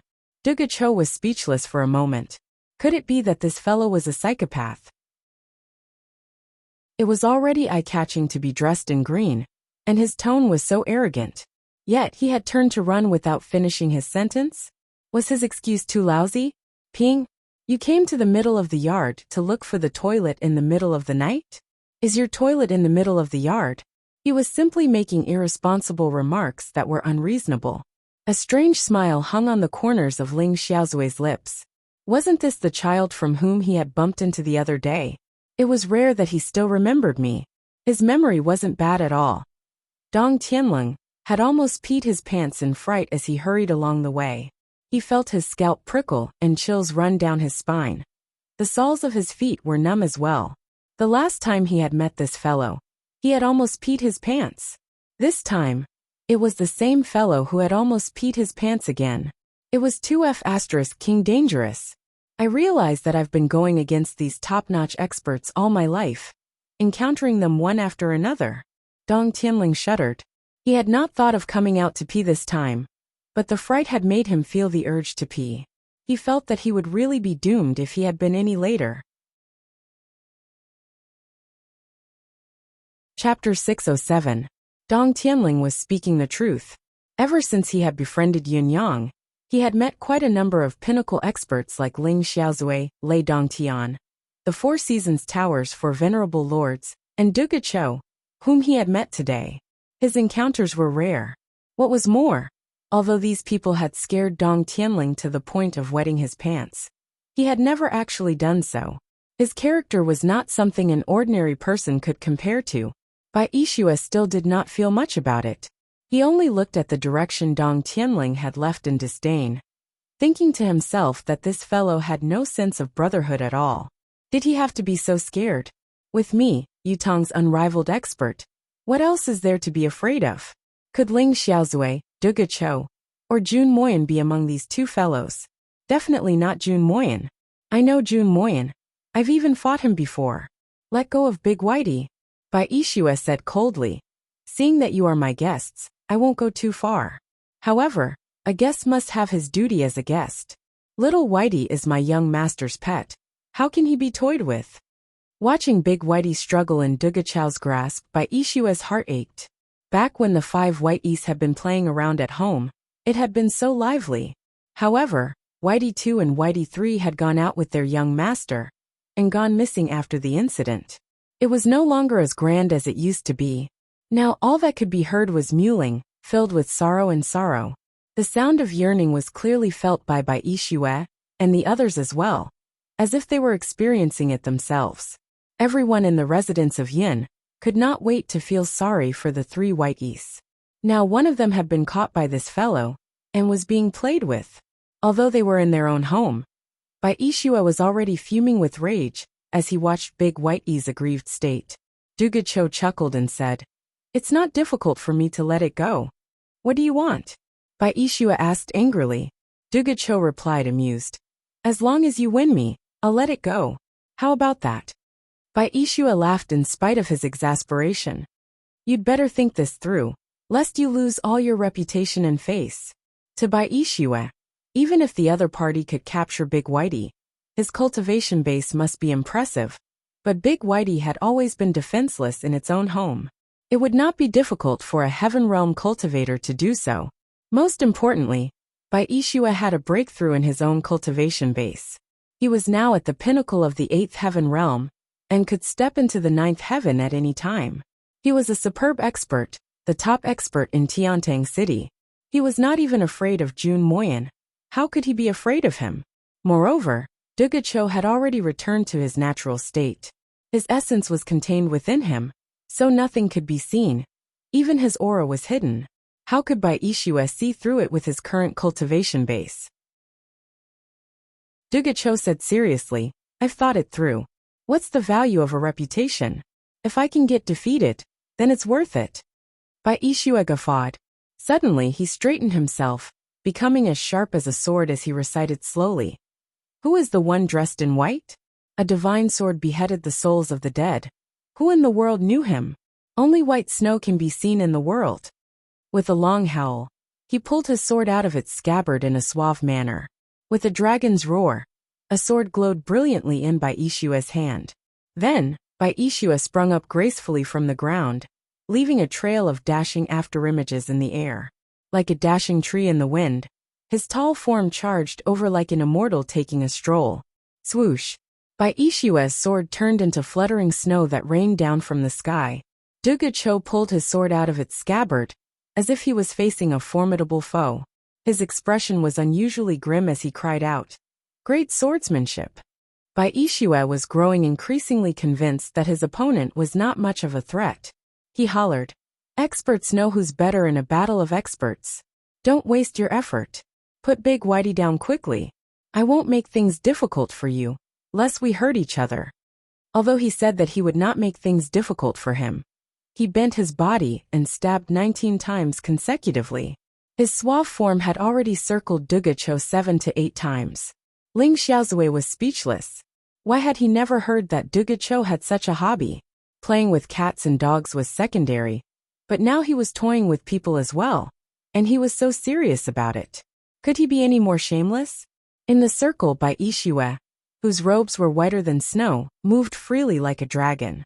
A strike to the east, a strike to the west, 3 strikes to the south, and 5 strikes to the north. He performed his sword skills to his heart's content. Duge Chou, on the other hand, was struggling to cope. He looked like he was struggling to hold on. as if he would be defeated at any time, and admit defeat on the spot. The more Bai Ishua fought, the more delighted he felt.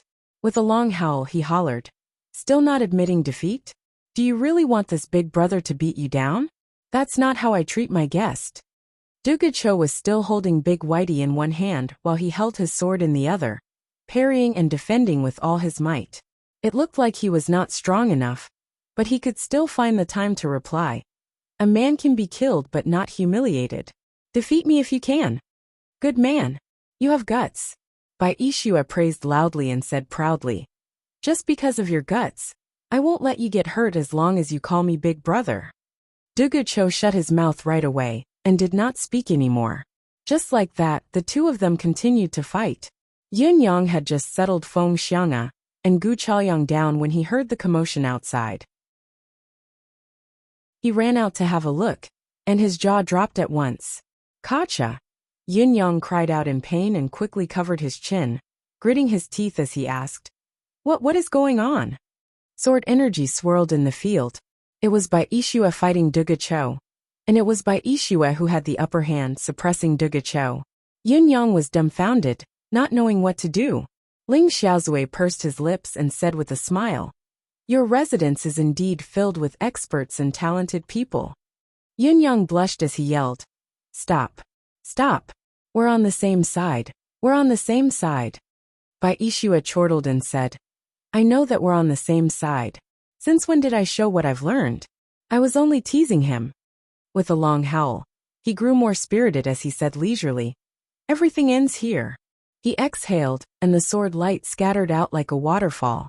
Compared to before, its strength had increased by several times, and it was extremely majestic. Duga Cho guffawed and stood still, sending a slap over.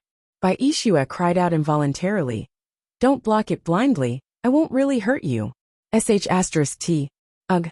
F***ck. The attack just now was Bai Ishua's full effort, the power of which was at his limit. Of course, it was intimidating, but it was precisely because it was a flashy move that there was no reserve of energy, making it difficult to control as he wished. Based on Bai Ishua's prediction of Duga Cho, he should not have been able to react to the attack. While the attack was intimidating, it would only brush past him, unable to hurt him. Now, however, Duga Cho had reacted and countered the attack with a wave of his hand, which meant that he was going to take Bai Ishua's strongest attack head-on. How could Bai Ishua not be worried? Just as Bai Ishua was panicking, the other party's slap came with a force that was as terrifying as a tsunami. Not only did it devour his sword light, it drowned him entirely. Bang! Bai Ishua was flung away like a rubber ball. Bai Ishua was stupefied at the moment. Chapter 608. At this moment, Bai Ishua was dumbfounded. "I was just a little wolf cub. I thought I was playing with a little sheep, but I didn't expect that the little sheep would turn into an adult tiger in a blink of an eye. How could the wolf cub withstand the tiger's claw?" Puff! Bai Ishua was flung away like a kite with a broken string, crashing into the corner of the wall and rolling a few times. When he stood up, his head was still numb. His eyes were wide open. He felt dizzy as he mumbled, "I must be dreaming, having a nightmare." Yun Yang did not know whether to laugh or cry. Duga Cho's sudden slap was unreasonable and unstoppable, sending both the man and the sword flying. "I say, Senior Duga, what is going on? What are you playing at?" Yun Yang asked. No matter how intelligent Yun Yang was, he would never have thought that Duga Cho, with his status and cultivation, would actually restrain his chi and set up a diversion to lure Bai Ishua into a fight. Such an act was no longer an unfair victory. It was a humiliation to one's status. This was something that should not have happened. What was Bai Ishua's identity? What was Duga Cho's identity? In spite of this, something that should not have happened had happened. Yun Yang was perplexed, but he was sure that there must be a reason behind it. Duga Cho was definitely not someone who would fool around like this. Duga Cho had already put Big Whitey down. Regaining its freedom, Big Whitey had already leaped into Yun Yang's embrace, but it was still in a state of shock, mewling incessantly as its tiny frame trembled in Yun Yang's embrace. This time, Big Whitey was truly scared out of its wits. If Big Whitey had initially been dissatisfied and unwilling to accept the outcome, it was long gone now. Especially when it had felt Duga Chow's sudden attack at such a close distance. The shock had scared it out of its wits. Compared to humans, as a high-tier spirit beast, Big White had a deeper understanding of the strength of the person who had captured it. Spirit beasts had always been unconditionally subservient to powerful beings that they couldn't resist. Only by doing so would they have a chance to keep their lives. This was the natural selection of the fittest. And the most basic and indisputable logic was that the victor was the king. Kid, who's your master? Duga Cho did not answer Yin Yang directly. Instead, his gaze was trained on Bai Ishue, who was struggling to get up. My master? Bai Ishue was still dizzy. Part of it was because he had been beaten, but the other part was because he was bewildered by the incident. However, there was one thing he knew. The old man before him was a reclusive expert who was ridiculously powerful. He was on Jun Moyen's level, perhaps even more powerful than Jun Moyen. I've never seen someone this strong in my entire life. But I've even toyed with him like a monkey just now. Bai Ishua's head was buzzing. Yes, your master. My master is Xiao Shaoqing. Bai Ishue came to his senses slowly, feeling that something was amiss. Senior, could it be that you know my master? If it really is this bastard. Duga Cho snorted, a trace of nostalgia and desolation on his face. Senior, do you know my master? Bai Ishue asked again, his tone turning even more abnormally respectful. The flamboyant, domineering, and pretentious attitude earlier was long gone. To Bai Ishue, anyone who was related to his master, even a stray dog or cat, had to be treated with respect. What more an expert like the one before him? Your master, Xiao Shaoqing, is my last disciple. Sigh. Duga Cho heaved a long sigh, his mood unusually low, his tone heavy with melancholy. Disciple was such a long time ago. Then, the scene fell into a peculiar atmosphere of bewilderment once again. Your master is my last disciple. There was so much information in this. Faced with such an explosive revelation, Yun Yang had set up a pot of tea under the pergola in the yard, chatting as they sipped on it. Bai Ishue, on the other hand, was dumbfounded. What did he mean? Was this old man his master's master? Was he not the grandmaster then? This. It looks like your master didn't tell you about me? Duga Cho understood at once. This child obviously did not understand the current situation at all. No. I've never heard my master mention anything about his master. Bai Ishue said respectfully. At this moment, he could feel that the elder in front of him was speaking the truth. My master's sect has never been mentioned as well. I remember asking my master about it once. But I was beaten up by my master. Bai Ishue said carefully. Xiao Shaoqing has a carefree nature, and is especially narcissistic. He loves to be in the limelight, and is a glutton for alcohol. He's unreliable. Back then, I thought that he was just a young man and would be fine after some time, but looking at your swordsmanship now, especially your way of doing things, I can say that you're his disciple. You're practically carved from the same mold. There's no doubt that you're the inheritor of his legacy, Duga Cho said impatiently. Not only is he unreliable, but the disciple he taught is just as unreliable. A crooked stick will have a crooked shadow. This old man's face has been completely disgraced by the both of you. Bai Ishue was exasperated. Master's master, you're demoting him again and again. He had to admit that his narcissism and pretentiousness had indeed been inherited from his master. Recalling his master's habit of admiring himself in the mirror every morning before he went to the toilet, Bai Ishue was exasperated. Actually, I'm far worse than my master. Dugu, why haven't I heard that you have such a strange disciple? Ling Xiaozui asked with interest in his eyes. I remember that you only had one disciple who disappeared a long time ago. Now a last disciple has popped out of nowhere. Duga Cho sighed and said, I had 3 disciples back then. My eldest disciple, Shengguan Jing, was my chosen successor, but he fell into a grudge with Hall of Riding Wind by chance, and was ambushed by 300 experts from Hall of Riding Wind at Black Mountain. Not even his bones were left. No wonder no one knew how Hall of Riding Wind had angered you when you massacred everyone from Hall of Riding Wind back then. So this is the truth, Feng Xiang'a said. Back then, Dugucho had dominated the world, but it was rare for him to go on such a killing spree. That time, however, he had killed a mountain of corpses and a sea of blood, sparing no one. After that, he had declared in the martial world, "Whoever is willing to stand up for Hall of Riding Wind, just tell me your name. No matter who it is, no matter what force it is, I'll accept it." His words silenced the entire martial world.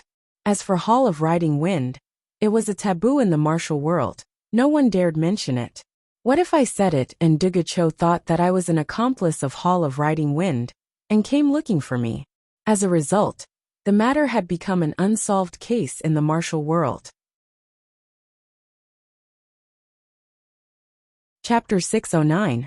That second disciple of mine, Yuwenjia, is also extremely talented, but he is also affectionate. After he finished learning, I sent him out to roam the Jianghu and gain some experience. My original intention was to let him gain experience in the Jianghu and then return to inherit my legacy.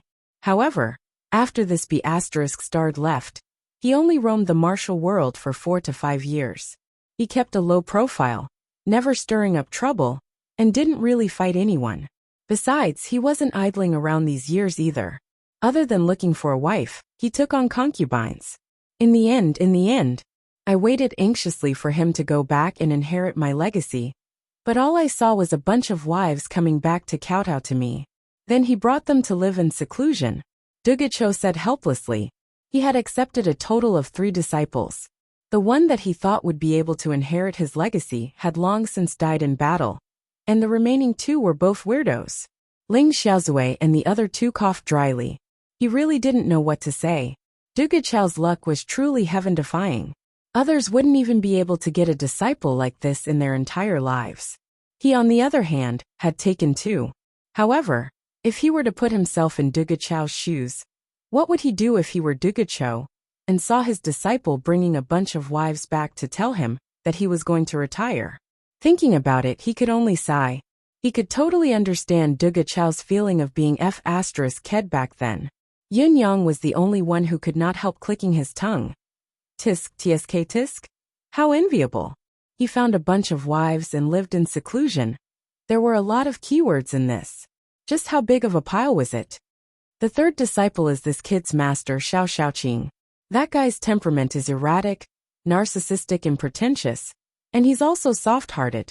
Once he encounters good wine, he'll lose his life. That year, I sent him to the White Snow Peak to get the 10,000 years snow lotus seed.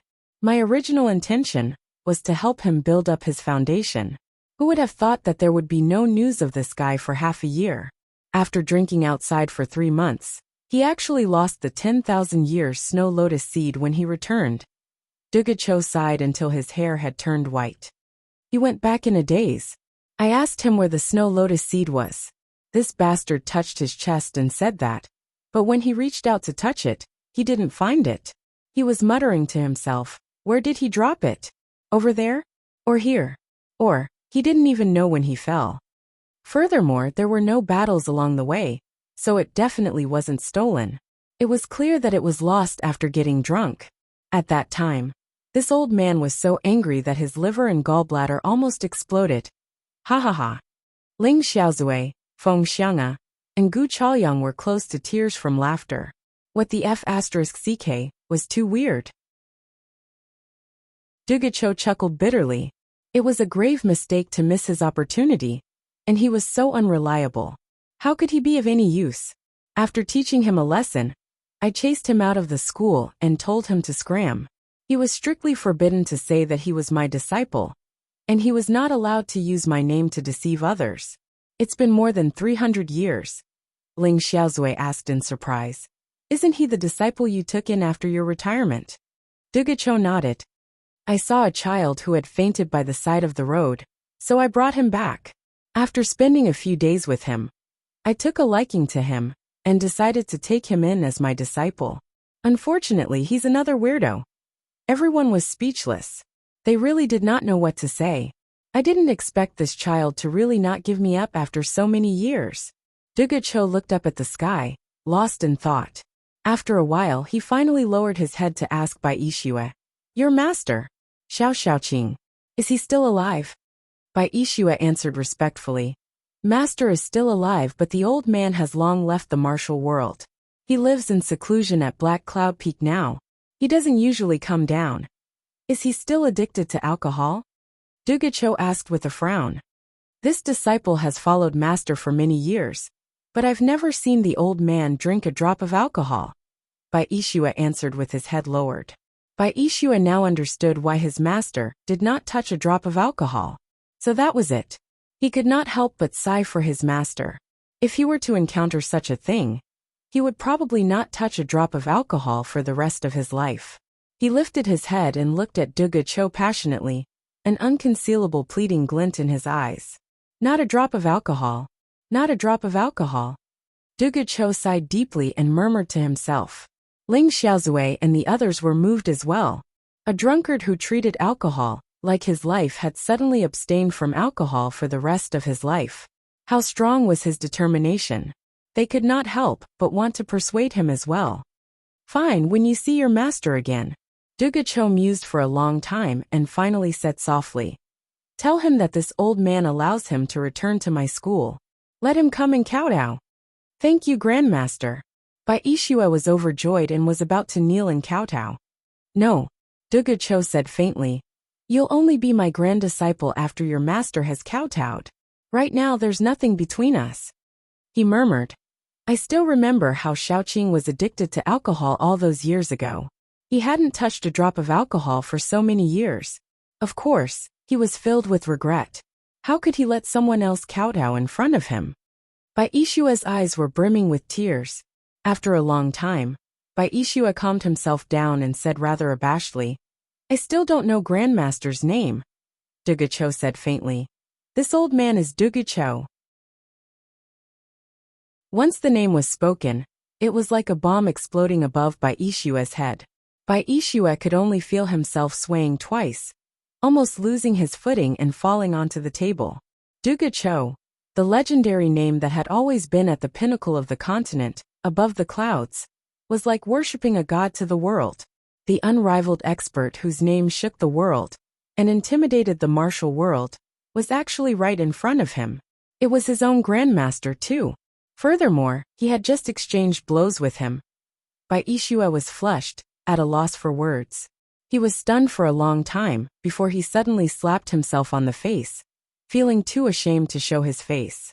If he had only pretended to his grandmaster, he would still be able to justify himself despite it being unworthy. However, when it came to the world's unrivaled expert, there was only tragedy. A tragic life was nothing more than this. Bai Yixue could already imagine that today's battle would be enough to go down in Tianxian continent's history of embarrassing battles. He would become the laughing stock of the martial world, a laughing stock for the rest of his life. Sigh. Cough, cough. Yunyang coughed for a good while before he managed to suppress his laughter and said, "Bai Yi, let me introduce you." He pointed at Ling Xiaozui and said, "To your grandmaster, this is the cream of the crop among the younger generation. He's quite famous." Bai Yixue coughed and said, "No matter how famous he is, he's at most the same seniority as my master." He was still thinking to himself, "So what if he's famous? Can he be more famous than Jun Moyan?" "He's Ling Xiaozui," said Yunyang. Cough, cough, cough. Bai Yixue coughed madly at once. For a moment his face flushed red, and he plopped down on the ground. Never in his wildest dreams would he have thought that such a name would explode in his ears. Two legends of the age, two unrivaled experts. It was too shocking. Chapter 610. Bai Yixue was speechless with shock. In terms of reputation, there were only 3 to 5 people in this world who could defeat Jun Moyan. Yet you managed to find 2 of them in one go. "Young master, are you toying with me, or are you toying with me?" Ling Xiaozui nodded with a smile. When he introduced Feng Xiang'a, Bai Yixue was quick to greet him respectfully. Obviously, this fellow had realized that the person who was with Cho and Ling Xiaozui would not be an ordinary person. As expected, it was another shock. Although the phantom physician god of wine Feng Xiang's reputation was not above that of Jun Moyan's, it was not inferior at all. And this, just as Yun Yang was about to introduce Gu Chaoyang, he saw the latter shake his head slightly, so he corrected himself. This is Gu. Senior Gu. Bai Yixue was still respectful. What a joke. This must be someone important as well. Someone who would not pale in comparison to Jun Moyan. Names were no longer important, as long as there was no hint of disrespect. Everyone will be staying in the residence of Yun from now on. We are one family. Following Yun Yang's announcement, Bai Yixue cheered. Young master, I have to go back immediately to invite my master over. Dugacho was relieved. This matter was his master's lifelong regret. Now that there was a chance to remedy it, Bai Yixue could not wait a moment longer, and could not wait to tell his master the good news. Actually, Yin Yang was just as eager to do so. Bai Yixue's master, Dugachao's only surviving disciple. He must be a superb expert as well. Even if there were 8 to 10 of such people coming every day, it would not be too much. Find them quickly, and don't even think of leaving once they're here. Go quickly, go quickly. Leave now. Remember to go and come back early. Yin Yang was grinning from ear to ear. The other experts rolled their eyes at him. It was obvious that they had seen through a certain someone's petty heart and unscrupulous intentions. All of them came to the same conclusion. This child was too unreserved. Even if he was short on manpower now, there was no need to show such a face. What an urgent need. Yin Yang looked at the 4 experts eagerly. All 4 of them rolled their eyes in response. Cough, let's all rest first. It's really getting late. Yin Yang smiled. Seeing that Bai Yixue had left, there was nothing else to be done. Now that he had these 4 people in his house, he had nothing to worry about, and could sleep soundly without any worries. For a moment, Yin Yang had completely let go of the mentality that he had been treading on thin ice. His jittery mind was relaxed, and he felt no fatigue in his body. He wished he could just lie down and sleep for 3 days and 3 nights. This was the first time in his life that he had such a wonderful feeling of having a backer behind him, of having someone to stand up for him, even if the sky collapsed. The feeling was actually not bad. Returning to his room, Yin Yang was surprised to find Ji Lingxi waiting for him in his yard. Why are you sitting here? It's rare to see the pinnacle of this world outside. Yin Yang was rather surprised. Although Ji Lingxi was a girl, she was also a cultivator, and had reached the heaven realm. Although her ability was not as impressive as Ling Xiaozui and the others, she was still a true ace cultivator. Ji Lingxi smiled and said faintly, even if I go out, I won't be able to speak. I'll only be embarrassed. These people outside are all top-notch experts, aren't they? They are indeed top-notch experts. 2 of them are the legendary Dugacho and Ling Xiaozui. The third is the phantom physician, the god of wine, Feng Xiang. As for the last person, he's even more mysterious and has an impressive background. Yin Yang briefly introduced. After all, they would be meeting each other frequently in this yard in the future. It was necessary to greet each other first to prevent any misunderstandings and misunderstandings. I knew that they're not ordinary guests. Ji Lingxi smiled and said, all right. Now that there are 4 more people here, you can finally have a good night's sleep without worry. It's been such a long time, and you haven't had a good rest. It's a rare opportunity. Have a good sleep. Ji Lingxi smiled and walked out after she finished speaking. Yin Yang wanted to say something more, but he felt drowsy and could no longer suppress it. He quickly took off his shoes and fell asleep on the bed. Just as Ji Lingxi had said, his exhaustion had reached its peak.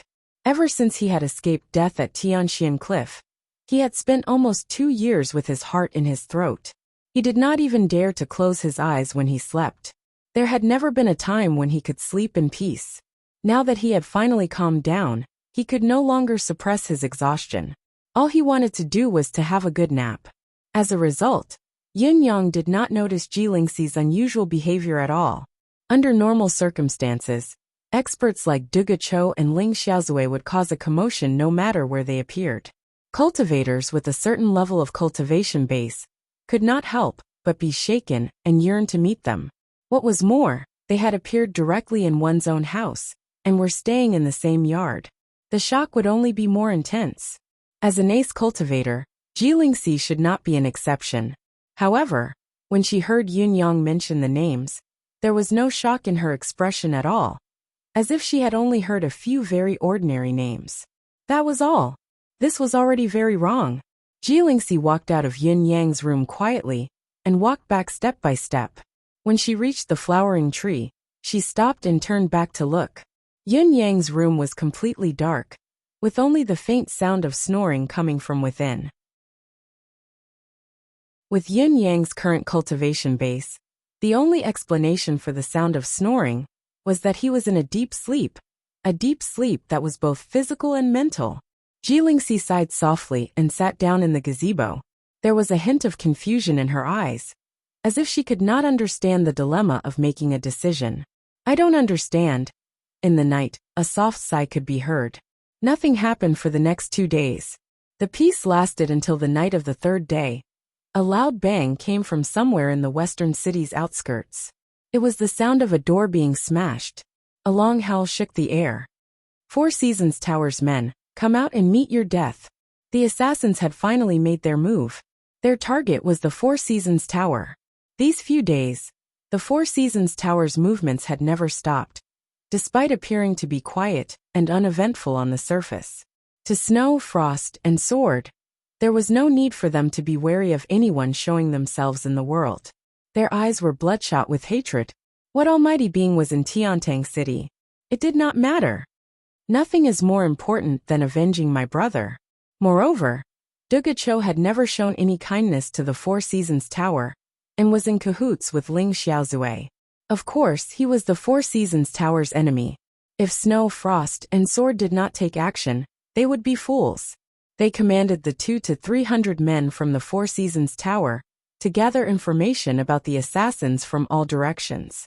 Once they found something, they would go straight to the Four Seasons Tower's doorstep without hesitation.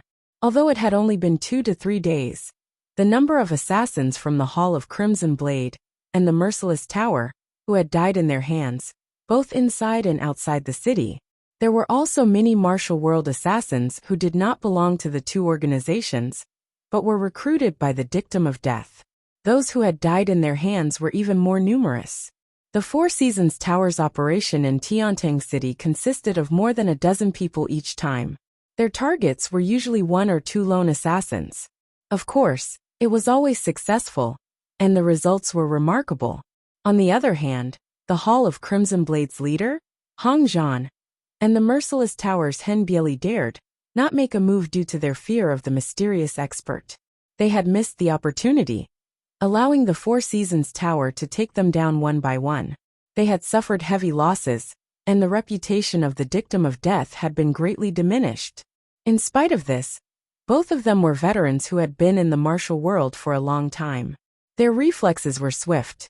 They knew that it was not a good idea to continue to be passive, so they made up their minds and moved immediately.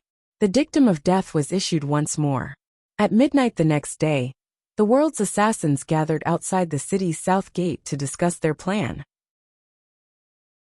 The so-called plan was nothing more than gathering manpower to retaliate against the Four Seasons Tower. Since the world's assassins had gathered, how could they live up to the name of the dictum of death if they did not do something big? That night, as the initiators, the Hall of Crimson Blade, and the Merciless Tower had mobilized more than half of their experts. Adding on to the many freelance assassins who were operating in the dark, there were more than 500 people participating in this operation. We're going to completely destroy the Four Seasons Tower's force in Tiantang City with the force of a mountain. Leave no room for negotiation. Leave no one alive. To ensure the success of this operation, the Hall of Crimson Blade's Hong Zhan and the Merciless Tower's Hen Bieli had even issued a joint announcement, inviting the concourse of the underworld to participate. The Merciless Tower's leader, Hen Bieli, had personally handed over a letter of apology, repeatedly apologizing for the kindness shown to the concourse of the underworld previously. He had even promised to owe the concourse of the underworld a huge favor, and that there would be a day when he would repay it. When the concourse of the underworld's King Qingguang saw the news, he naturally sought out Yin Yang to discuss the matter.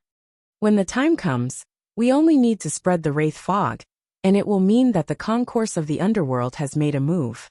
Yin Yang said, "Actually, we shouldn't show ourselves. We won't join in the fray during such a chaotic time. Knowing that the area covered by the wraith fog is large enough, who dares to say that the concourse of the underworld hasn't done its best?" First Court King Qingguang chuckled strangely, appearing to be in a good mood. "We all like to watch the show as well.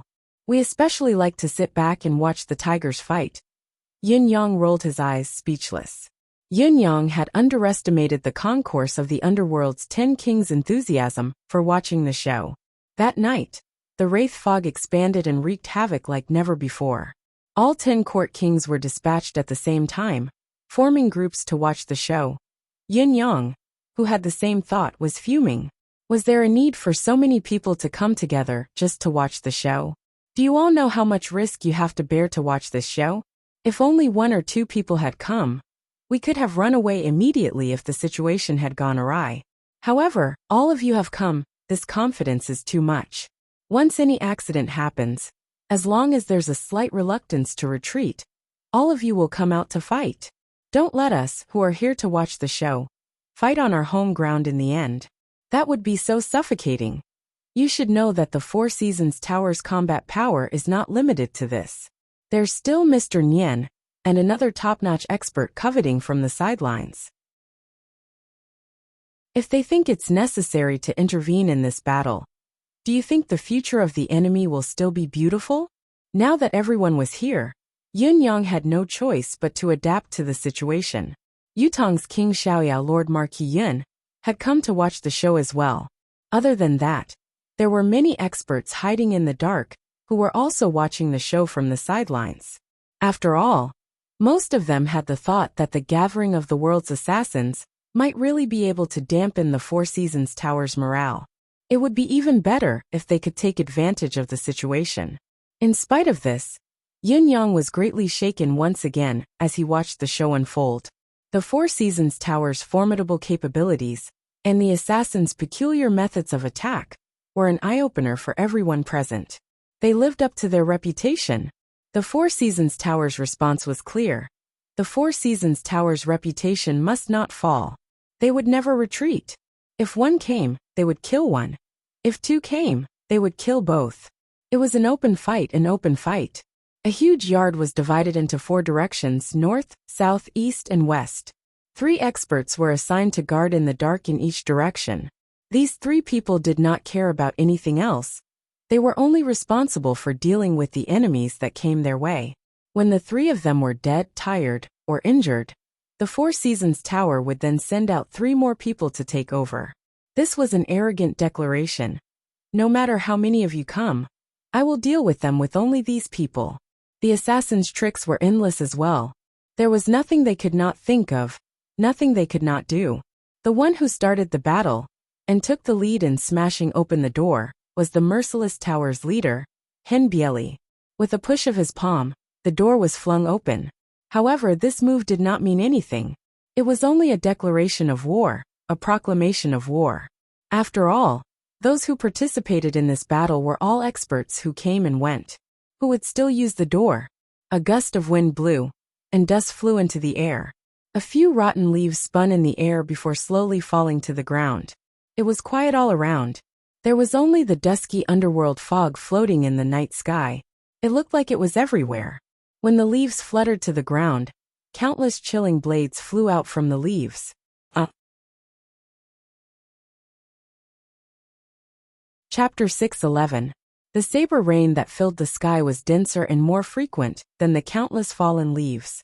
Horizontally, vertically, whirling, circling, slanting, all of them brought with them the sound of the wind. Every single slash was accompanied by the terrifying sound of the wind breaking. It was not difficult to imagine that if one were to be grazed by such a saber, one would be covered in wounds such as a broken arm or a broken leg. If it was a serious one would be disemboweled. It was a matter of life and death. Who dared be careless?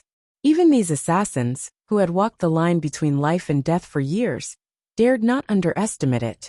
The sky was not only filled with the interweaving of withered leaves and saber blades, there were also many other weapons: swords, spikes, daggers, and flying needles that were as thin as a cow's hair. They came one after another, filling in every gap that was slightly exposed. There was not a single gap, but it had become a lethal threat instead. This was not all. When one of the fallen leaves landed on top of one of the Four Seasons Tower's experts without a sound, a huge hammer suddenly leaped out from it. How could a large hammer be transformed from a fallen leaf? But all of this was reflected in tonight's battle. Such a transformation was appalling, unbelievable, and unimaginable. Yin Yang was dazzled by the sight, sighing inwardly that each profession had its own way of doing things. These assassins had all sorts of tricks up their sleeves. Even with Yin Yang's current cultivation base, he might not be able to handle such a lethal attack. It would be perfect if he could escape unscathed from such a lethal attack. Unless his cloud manifestation power was restored, he dared not say that he could face it with ease and come out unscathed. As the attacks from the assassins intensified, silhouettes appeared from the thick fog, the withered leaves, and the night sky, as if they had appeared out of thin air. Many of the assassins used their own strength to launch close-range attacks, and their attack power was greatly increased. It was incomparable to the long-range attacks at the beginning. Every flash was an attack, and it was accompanied by a considerable attack power. After the attack, regardless of whether it was effective or not, or whether it was successful or not, they would immediately disappear. The assassins had completely executed the basic strategy of fleeing 1,000 miles away if they missed their target. There were no flaws at all. After a while, all sorts of strange phenomena began to appear in an unending stream. There were huge lotuses, huge leaves that seemed to be illusory yet real, and there were even rippling waves of water. All of them had assassins appearing one after another. Putting everything else aside, just by looking at the various and varied methods, it was already impossible to estimate just how many assassins there were, and how many people were involved in this operation. At this moment, the assassins who happened to be present had displayed their trump cards. They were the most effective tactics against the Four Seasons Tower at the moment. If the attack failed, they would retreat immediately. However, they did not expect to succeed, ensuring that their combat power would be minimized. Such a strategy was definitely the most brilliant. On the other hand, the Four Seasons Tower's 12 experts had been standing with their backs against each other in a triangular formation. Even when faced with such a terrifying attack that was like a rising tide, each wave higher than the last, their expressions were still indifferent. They attacked almost mechanically, countering every move without the slightest hint of panic. However, as soon as an assassin showed himself and retreated slightly slower, one of them would immediately try his best to hold them back, while the other two were responsible for delivering the fatal blow. This kind of attack was like a needle being inserted at every opportunity, and there was never the slightest mistake. The Four Seasons Tower's assassin techniques had never missed a single moment. This kind of combat experience was simply shocking and terrifying. It was also because of this tactic that no matter how ingenious and cunning the assassins' attacks were, retreating as soon as they missed their target, cries of pain could still be heard from time to time. Fresh blood, broken arms, and broken limbs. They were even flying around non-stop, dancing all over the sky. The entire night was already filled with the pungent smell of blood and streams of blood. The current situation of the battle was brutal, but the situation was clear. The Four Seasons Tower's men had not retreated an inch, adopting the strategy of combining offense with defense. They allowed the assassins to attack with all sorts of methods, while they defended themselves tightly. Once they caught a glimpse of the opponent's weakness, they would immediately join forces to kill them. There had never been a single mistake. The tactic was old and simplistic, but after some consideration, Yun Yang realized that it was the best way to deal with the current situation. A simple, unchanging strategy was sufficient to deal with the current situation. Currently, the leading experts of the Four Seasons Tower had yet to show themselves. Similarly, the top experts of the assassin organizations outside did not act recklessly and intervene in the battle. Because they dared not. It was because both sides were hiding their trump cards. Obviously, they did not have much confidence in when the other party would strike. They did not want to act rashly, lest they lose everything if they were careless. Whoever made the first move would be exposed. They could only continue fighting like this. The only outcome would be no result. Even if there were many casualties, it would not hurt their foundation. Yin Yang calculated in his heart. Although Sword, Frost, and Snow had deliberately made enemies out of the Four Seasons Tower, they did not want to die early. Only by deepening the enmity between the Four Seasons Tower and the top assassin organizations, to the point of forming an irreconcilable enmity, was the best outcome for them. To achieve such an outcome, the longer the battle dragged on, be it on their side or the other, the more deaths the better. Based on this premise, the Four Seasons Tower would never jump out in the open and expose all of their abilities to the enemy, giving the enemy leeway to arrange their troops and launch targeted attacks. The situation of the battle continued to intensify, and the casualty rate of the assassins also increased. No matter how ingenious and strange a surprise attack method was, it was inevitable that it would increase the chances of being seen through by the other party. It was no longer a secret technique. However, as the number of casualties among the assassins increased rapidly, the Four Seasons Tower's men had also been rotated 3 times, resulting in a high number of casualties. Of the first 2 batches of men who had been rotated, 15 of them had died in battle, while the remaining 9 were severely injured. Even when they were brought back, they could no longer contribute to the battle. The assassins were actually happy to see such an outcome. The difference in the high-end combat power of both sides was still unknown, but in terms of manpower, the assassins would definitely have the upper hand. Even though the assassins suffered more casualties, it did not affect the overall battle. In spite of this, the Four Seasons Tower's venerable Lord Sword, Snow, and Frost had yet to show themselves, causing the assassins to be filled with suspicion. It was as if they did not care about such casualties at all. It was especially so for the assassins who had the guts to participate in the battle. Those who had the guts to participate in the battle were all experienced and knowledgeable, but with just a glance, they did not recognize anyone from the Four Seasons Tower. All of them were so unfamiliar that it was baffling. Where did the Four Seasons Tower's experts come from? Was the Four Seasons Tower's foundation really so unfathomable? There were so many of them, but no one knew them. This was a huge problem in itself. No one recognized them. Could it be that these people fell from the sky? Such doubts existed, but they were gradually fading away. To be able to become a famous assassin, one would definitely not be a weak-willed person. At this moment, they had the absolute advantage in numbers. With some veteran assassins joining the battlefield, and even some super assassins preparing to take action, the originally balanced situation of the battle began to tilt. At least, the pressure that the Four Seasons Tower's experts had to bear had increased by a few folds. Hen Bieli and Hong Zhan were hidden in the dark, watching the great battle with rapt attention. Both of them had the same thought lingering in their minds. How many people from the Four Seasons Tower were involved in this battle? Furthermore, how much of the Four Seasons Tower's ability had been displayed in this battle? Regardless, even though the assassins had the upper hand, both of them felt an indescribable bitterness in their hearts. The reason was simple. Just as venerable Lord Sword, Frost, and Snow had predicted, the 2 top assassin organizations had been forced to this stage. The most important word was that he was forced. They had been forced. Their original intention in coming to Tiantang City was to do business and earn money. They only needed to kill a child, a prince, or a young master. This was where their goal lay. Once they completed this, everything would be a success. They could then take the generous reward and escape to the martial world.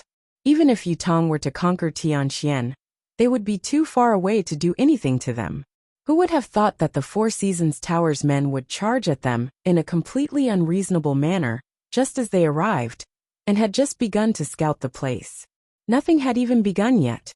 They killed and killed along the way. Have we offended you? How have we offended you? Countless capable subordinates died tragically in such an inexplicable manner. Those who were carrying out their missions were killed for no apparent reason. Many missions were terminated prematurely, and could no longer be continued. In desperation, the two leaders personally rushed over to deal with this huge change.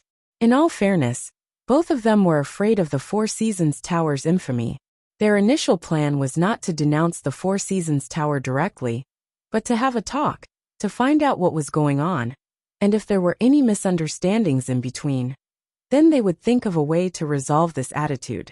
However, the Four Seasons Tower was not willing to comply with such a small request. They had still declared war and killed aggressively.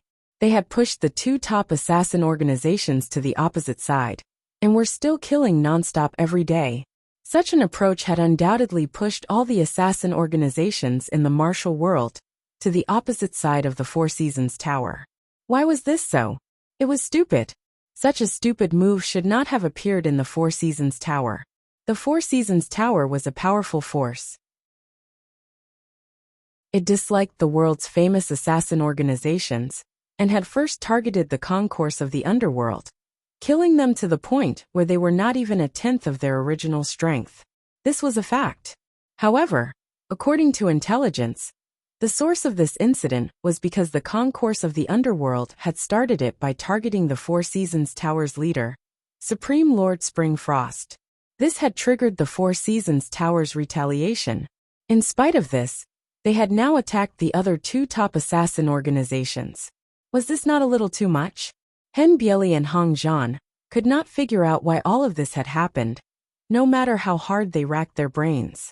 They felt that everything was muddled. Hong Zhan had a part in Venerable Lord Ice's death, but there was obviously an inside story behind Venerable Lord Ice's death. If they were to explain the situation, the Four Seasons Tower was still not in the right. However, the biggest problem now was that the Four Seasons Tower was not being reasonable at all. They had been going all out to kill. What could they do? They had been passively accepting the attacks, and had come to such a state, yet they did not know the reason behind it. This was the first time in the lives of the leaders of the two top assassin organizations. The only feeling I have now is that there's a hand behind the scenes silently pushing things forward. Hen Bieli frowned. Although this feeling is vague and illogical, I'm certain that it exists. Hong Zhan sighed as well. I have the same feeling too. No matter what we've done in the past, it's never been so smooth. However, nothing has gone according to our wishes in this trip to Tiantang City. No, it's not just not going according to our wishes. It's like we're sitting at home and trouble comes from the sky. It's inexplicable, and there's no way to avoid it. It's as if someone is directing us, but we have no clue as to why. Someone who's directing us like this shouldn't exist at all. What's more frightening is that the Four Seasons Tower's intelligence is too accurate. We've been hiding in Tiantang City, and many of us have been staying in private residences. We've been acting according to the situation, and haven't been reported at all. Even our own people don't know about it. It can be said that we've been stealthy, but the Four Seasons Tower's men have been able to capture us accurately and drag us out one by one. And kill us. Hen Bieli sucked in a breath. Does the Four Seasons Tower really have such a formidable intelligence network in Tiantang City? What kind of level is this? Also, the Four Seasons Tower's men are killing like they've gone mad. Is this really normal? He looked at the yard where two of the Four Seasons Tower's experts were being besieged by the assassins. They were letting out shrill cries before they were smashed into pieces by the assassins, who had appeared out of nowhere. Then, 3 men from the Four Seasons Tower dashed out from their rooms to fill in the gaps. However, this time was different from before, for people suddenly appeared on the rooftop. As soon as these 4 people appeared, it was as if a bloody hole had been torn in the air. Blood spurted everywhere in the seemingly empty night sky. Those were the assassins who had yet to make a move, and were still in hiding. Those 4 people had already locked onto their positions and killed them. After this unforeseen event, the situation of the battle immediately changed. The Four Seasons Tower's countermeasure has changed. A sharp glint flashed in Hen Bieli's eyes as he ordered, "Change the strategy." His voice shook the night sky. All the assassins listened to his command and began to change their tactics. Whether they succeeded or not, Hen Bieli's command had already been embedded deep into the minds of these lone assassins in the martial world. The battle grew more and more intense, both sides being the same. The night that was supposed to be peaceful and tranquil had long been shattered by the massacre. Yun Xiaoyao, who was watching the battle from the sidelines, had long given his orders. Yutong's official military is not to intervene within 10,000 feet of this place. Everyone, carry out your duties and do not move. Those who disobey will be beheaded. Let them fight each other to their deaths. It would be best if all of them were dead. Even if the masterful experts behind the scenes were all dead, then it would be even better. It was the same night. Ling Xiaozui carried a person on his back, his body surrounded by a piercing sword light, as he soared into the sky and streaked across the sky. Beside him was Duge Cho, who was similarly enraged. Feng Xiang'e was a step slower for some reason. After about a quarter of an hour he followed suit. They were headed in different directions. The three experts, two in front and one behind, were rushing to an unknown location. At the top of Spirited Breeze Mountain, two silhouettes, one in the light and the other in the dark, watched the night sky and waited quietly. I'm sorry for the late update. However, the two plots are intertwined today, so it's indeed difficult to write. I've only managed to write this after deleting it 2 to 3 times. I hope everyone won't mind. Today is Chief Lazy Ocean's birthday. I'm sorry to wish my brother a late birthday, but I still hope that he can receive my blessing. Brother, I wish you a happy birthday.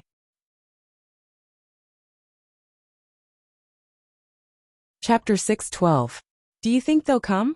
Of course they'll come. No one in this world can counter the cycle of 4 seasons palm. Whether they make the exchange or not, they'll definitely come. Is there a possibility of a backlash? Of course there's a possibility. They won't truly believe us. In fact, when have we ever truly believed anyone? They'll definitely come, but their purpose isn't important to us. The black-robed man smiled faintly. Let's leave it at that for now. At least for now, we're still the ones in control. All we need to do now is wait. That's all. The other man said. Ling Xiaozui and Duge Cho are known as the unrivaled experts. If, Mr. Nian said faintly. So what if they're the unrivaled experts? Have the two of us ever feared anyone in this world? He smirked coldly. The unrivaled expert is but a title we've created. What does it matter? The other man guffawed, the confidence in his voice evident. It was obvious that he did not care about the title of unrivaled expert. Suddenly, a sword howl that sounded like a thunderclap resounded in the sky. A ray of sword light pierced through the clouds like a dragon and shot down. The sword light appeared in the sky out of nowhere. Even those who had been paying attention to the sky could not see how the sword light had appeared. It seemed to have existed since the beginning of time. It had always been there. It was only now that it revealed its ferocity and murderous intent. Once it appeared, however, it was impossible to defend against. One could only extend one's neck and wait to be slaughtered. The descent of the sword light caught the attention of the two men on the mountaintop. Both of their expressions turned grim at the same time. Both of them realized who had arrived. The sword light tore a hole through the clouds in the sky with a loud boom, revealing a sky full of twinkling stars. A man in green descended under the starry sky. His robes fluttered in the wind, like an immortal who had suddenly descended to the mortal realm. Just as the green-clothed man floated down, another gray-clothed man also descended without a sound and followed closely behind the green-clothed man. If one did not see it with their own eyes, they would not even be able to sense it with their divine senses. How many people like him were there in the world? Ling Xiaozui, Duge Cho. Two great experts joined hands. He came and landed on the top of the mountain. Mr. Nian, come out. Ling Xiaozui let out a long howl, his voice reverberating in the air. An elegant chuckle could be heard from the shadows. Mr. Nian, who was dressed in black, strolled out as if he had opened a portal in space. He said faintly, Brother Ling, I apologize for not coming out to greet you. Have you made up your mind? Ling Xiaozui said faintly, I'll give you Heaven's Inquisition if you want him, but you have to come with me to save my little brother. Before his words echoed in the air, he tossed the skeletal Gu Chaoyang at Mr. Nian's feet. Gu Chaoyang looked aggrieved, disbelief written all over his skeletal face. His cultivation base was probably sealed. Not only was he unable to move, he could not even speak a word. Mr. Nian's gaze flickered as he shifted. Not only did he not step forward to check, but he moved further away from Gu Chaoyang instead. He said softly, "Brother Ling, you can't possibly not know who Brother Gu Chaoyang is. Then allow me to ask, what is your relationship with that little brother of yours?" Ling Xiaozui snorted and said, "His relationship with me has nothing to do with you. What you should do now is to quickly check if this fellow is the real person, complete this deal, and then follow me to save him. Are you that free?" Mr. Nian still did not check. Instead, he took a step back and sneered. "To make you, Ling Xiaozui, make such a huge sacrifice and even give up on Heaven's Inquisition. To put it lightly, you've betrayed your friend. To put it more seriously, you've missed a great opportunity for yourself. How can I not get to the bottom of such a huge matter?" Ling Xiaozui replied coldly, "Heaven's Inquisition has never been my friend. Little brother Yun Yang, on the other hand, is my opportunity. That's it." An eerie smile hung on Mr. Nian's face. "Ling Xiaozui, do you think I'll believe you?" Ling Xiaozui said faintly, "I don't care if you believe me or not. I'll only swear here and now that if you don't go today and my little brother dies, then from today onwards, I'll kill every Four Seasons Tower member I see. Do you think I don't dare to do so?" He looked at Mr. Nian coldly. "I've done something like this once many years ago. I stopped because of sentiments. Today, I can continue because of sentiments." Duga Cho, who was standing aside, said coldly, "Count me in. I can partner with you once to go against the Four Seasons Tower. While the Four Seasons Tower's top executives can fight, the others, I believe they can be easily killed." Mr. Nian's pupil shrunk. "Are you threatening me?" Ling Xiaozui lifted his gaze as sharp as a sword. "Why? You can coerce and blackmail, but I can't threaten you in return?" Mr. Nian let out a long howl and guffawed. "Of course you can. It's just that it's been too long since I've been threatened, especially by an expert like Brother Ling. This is truly the first time in many years. It's refreshing." Ling Xiaozui said coldly, "I don't wish to argue with you anymore. You were the one who proposed the exchange of men at Spirit Breeze Mountain within 3 days. Now that we're here and we've given in, you're evading and delaying it again and again. What can I do even if I threaten you? What should I do?" "What? You can only accept my threat obediently." Mr. Nian laughed and said, "If threats are effective, why do you need to capture Heaven's Inquisition for the exchange? It's the same threat. Will the effect be different?" Ling Xiaozui's heart skipped a beat. Mr. Nian was an intelligent man indeed. He had grasped this flaw accurately. "There are things a gentleman should and shouldn't do. I have my reasons for what I do. Do I have the obligation to explain to you?" Ling Xiaozui's gaze turned sharp. "Cut the nonsense. I only have one question for you now. Are you not going to abide by our previous agreement?" Mr. Nian snorted, a tinge of hesitation appearing in his gaze for the first time. In all fairness, since he had already caught a glimpse of the illogical aspects of the other party's actions, he should continue following the clues. After all, Ling Xiaozui's current choice was too unexpected. Even if he was forced to do so, he should not have given in so easily. Even if he cared too much about Yun Yang and experienced the twists and turns just now, he should have been more forceful. As Mr. Nian thought about it, he felt a sense of relief. As the saying went, a man needed his dignity and a tree needed its bark. Ling Xiaozui, Duga Cho, and Feng Xiang'a could not dispel his cycle of 4 seasons palm. It was already a stain on his record, and it was a foregone conclusion that he would be at a disadvantage. While the so-called coercion was reasonable, it required Yin Yang's life as the wager. A single misstep would cost him his life. Naturally, it was the worst plan. Otherwise, he would not have brought Gu Chaoyang here to exchange for the antidote.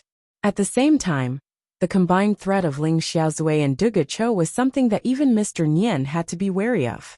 Looking at Ling Xiaozui, who looked like he was about to start a fight at the slightest disagreement, Mr. Nian could not help but feel apprehensive. Perhaps, Heaven's Inquisition, Gu Chaoyang was truly restrained.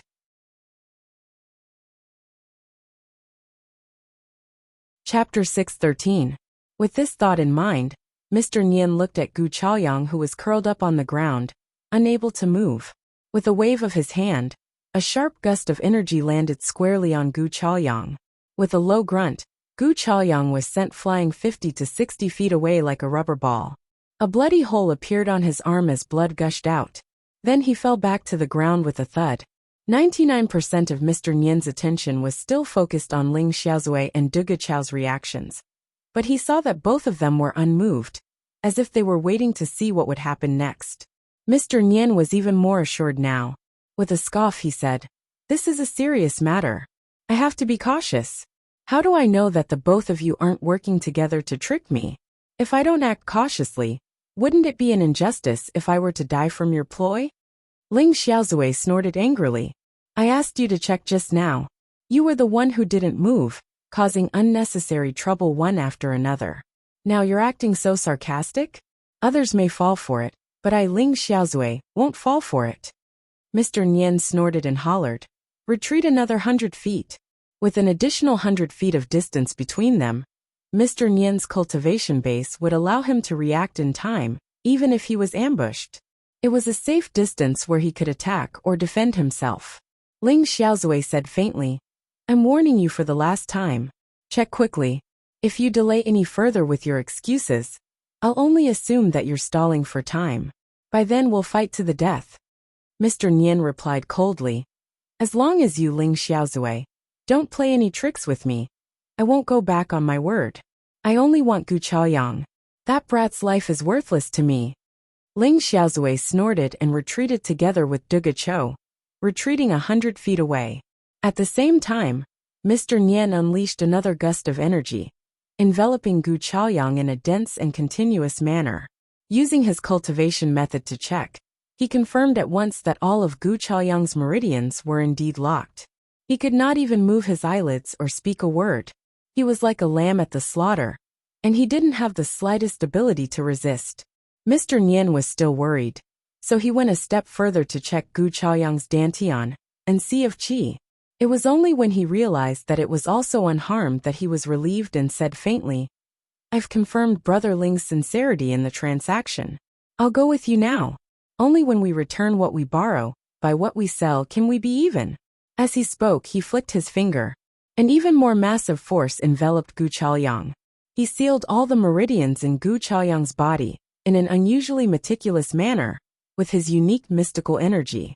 It was only then that Gu Chaoyang's ability to speak was restored. He said with a smile, "Brother Gu, I bet you didn't expect us to meet again so soon." Gu Chaoyang first glared at him hatefully before his gaze turned into indescribable sorrow and desolation. He chuckled bitterly and said, "Now that things have come to this, I have nothing more to say. Mr. Nian, I only hope that you can spare some time to talk to me after you send me there. That's all I ask for." Mr. Nian replied with a grin, "Of course. Brother Gu, you and I both know that it's not time for you to die yet. I'll definitely talk to you a little more after this. I won't let you have any other thoughts." Before his words echoed in the air, he kicked Gu Chaoyang. A gust of wind lifted Gu Chaoyang up and sent him somewhere in the dark forest. Even now, Mr. Nian was still cautious, guarding against any possibility of accidents. He did not come into contact with Gu Chaoyang's body, but sent the latter directly to where his partner was. This was to ensure that he was in perfect condition, without any carelessness or loopholes, so that he would be invincible. Almost at the same time, a silhouette flashed in the dark. A thick voice said, "Catch it." Ling Xiaozui and De Guichao did not waste any more words. They sprung up and stood in the air, their voices growing impatient as they said coldly, "What are you waiting for? The people over there can't wait any longer." Mr. Nian nodded. Suddenly, a doubt crept into his heart. "Since you're in such a hurry to save him, why didn't you bring the brat along?" Ling Xiaozui was enraged. His tone was eerie as he said, "Don't you know what you've done? Don't you know that it's already the third day? Don't you know what state his body is in now? If it weren't for Feng Xiang'e helping to prolong his life, how much of his lifespan would he have left even if you saved him? Are you flaunting your unique mystique, that no one can cure by asking this now?" Mr. Nian thought about it, and realized that he had indeed gone overboard with his words. Judging from Yin Yang's condition when he was struck that day, it was several times worse than the usual victims. Now that he did not have much time left, it was normal that his life was hanging by a thread. Even if he had a great cultivator like Feng Xiang'e helping to prolong his life, his physical condition would not be any better. He was probably no different from a decaying zombie. Moving here was indeed a huge risk. It was no wonder that Feng Xiang'e did not show up this time. That was how it should have been. Mr. Nian laughed and said, "It's better to be safe than sorry. It's my fault for making Brother Ling wait so anxiously. Come, let's go now." The cycle of 4 seasons palm is treacherous, but as long as it's performed before the deadline, it'll only take a few days of the victim's lifespan. It won't be much of a hindrance. As he spoke, he floated up like a cloud. Hovering in the air, he stood 300 feet away from Ling Xiaozui and Duguchou. "Let's go." It was obvious that Mr. Nian's wariness and vigilance had not diminished much until now. He had maintained a safe distance. Ling Xiaozui snorted. With a flash of his sword, he took the lead, and was already thousands of feet away. Duguchou followed closely behind, looking equally impatient as he hurried forward. Mr. Nian laughed and caught up to them, saying, "The cycle of 4 seasons palm's lifespan is 4 days. There's still some leeway. There's no need to rush." As he spoke, he had already come to Ling Xiaozui's left. With a faint smile, he said, "With our speed, this trip to Tiantang City will only be..." Ling Xiaozui was still in the lead, his speed not decreasing. He replied casually, "We're all cultivators. How can we not know the pros and cons of this? Taken by your poison, one's lifespan will deplete rapidly. Even with the antidote, it'll be difficult to recover the lost lifespan. The sooner the treatment is performed, the sooner the loss can be prevented. Of course, the sooner the better. A long night is fraught with trouble." Mr. Nian maintained a high level of vigilance. "You're right. I can't afford to offend this young brother, who Ling Xiaozui is so concerned about. From now on, no one from the 4 Seasons Tower will dare lay a finger on him." Mr. Nian was well versed in this principle. How could he not know that although they had gained the upper hand today, they had unavoidably offended Ling Xiaozui? Even if Yin Yang was saved, it was inevitable that his lifespan would be depleted. Thus he simply promised a guarantee. Of course, this also implied that if Ling Xiaozui were to seek trouble with the 4 Seasons Tower in the future, the first to bear the brunt would most likely be the young brother whom Ling Xiaozui was concerned about. Both of them flew forward as they spoke. In the blink of an eye, they were already thousands of feet away. Both of them were like immortals riding on clouds, sprinting side by side in the air. Ling Xiaozui was still urging them. Faster, faster. Ling Xiaozui had already unleashed his movement skill with all his might, increasing his speed to the maximum. Mr. Nian chuckled. "Don't worry. Although the cycle of 4 seasons palm is a hindrance, as long as the treatment is done appropriately, there won't be any hidden dangers. Furthermore, Feng Xiang'e is there to prolong his life. I guarantee that it won't harm your young brother's life." Despite saying so, he still sped up. With the acceleration, Mr. Nian's heart skipped a beat, as if something was amiss. But he could not pinpoint what it was. Turning his head, he was shocked. "Where's Duguchou?" Duguchou, who had been following beside him, had vanished without a trace. Mr. Nian did not even know when he had disappeared.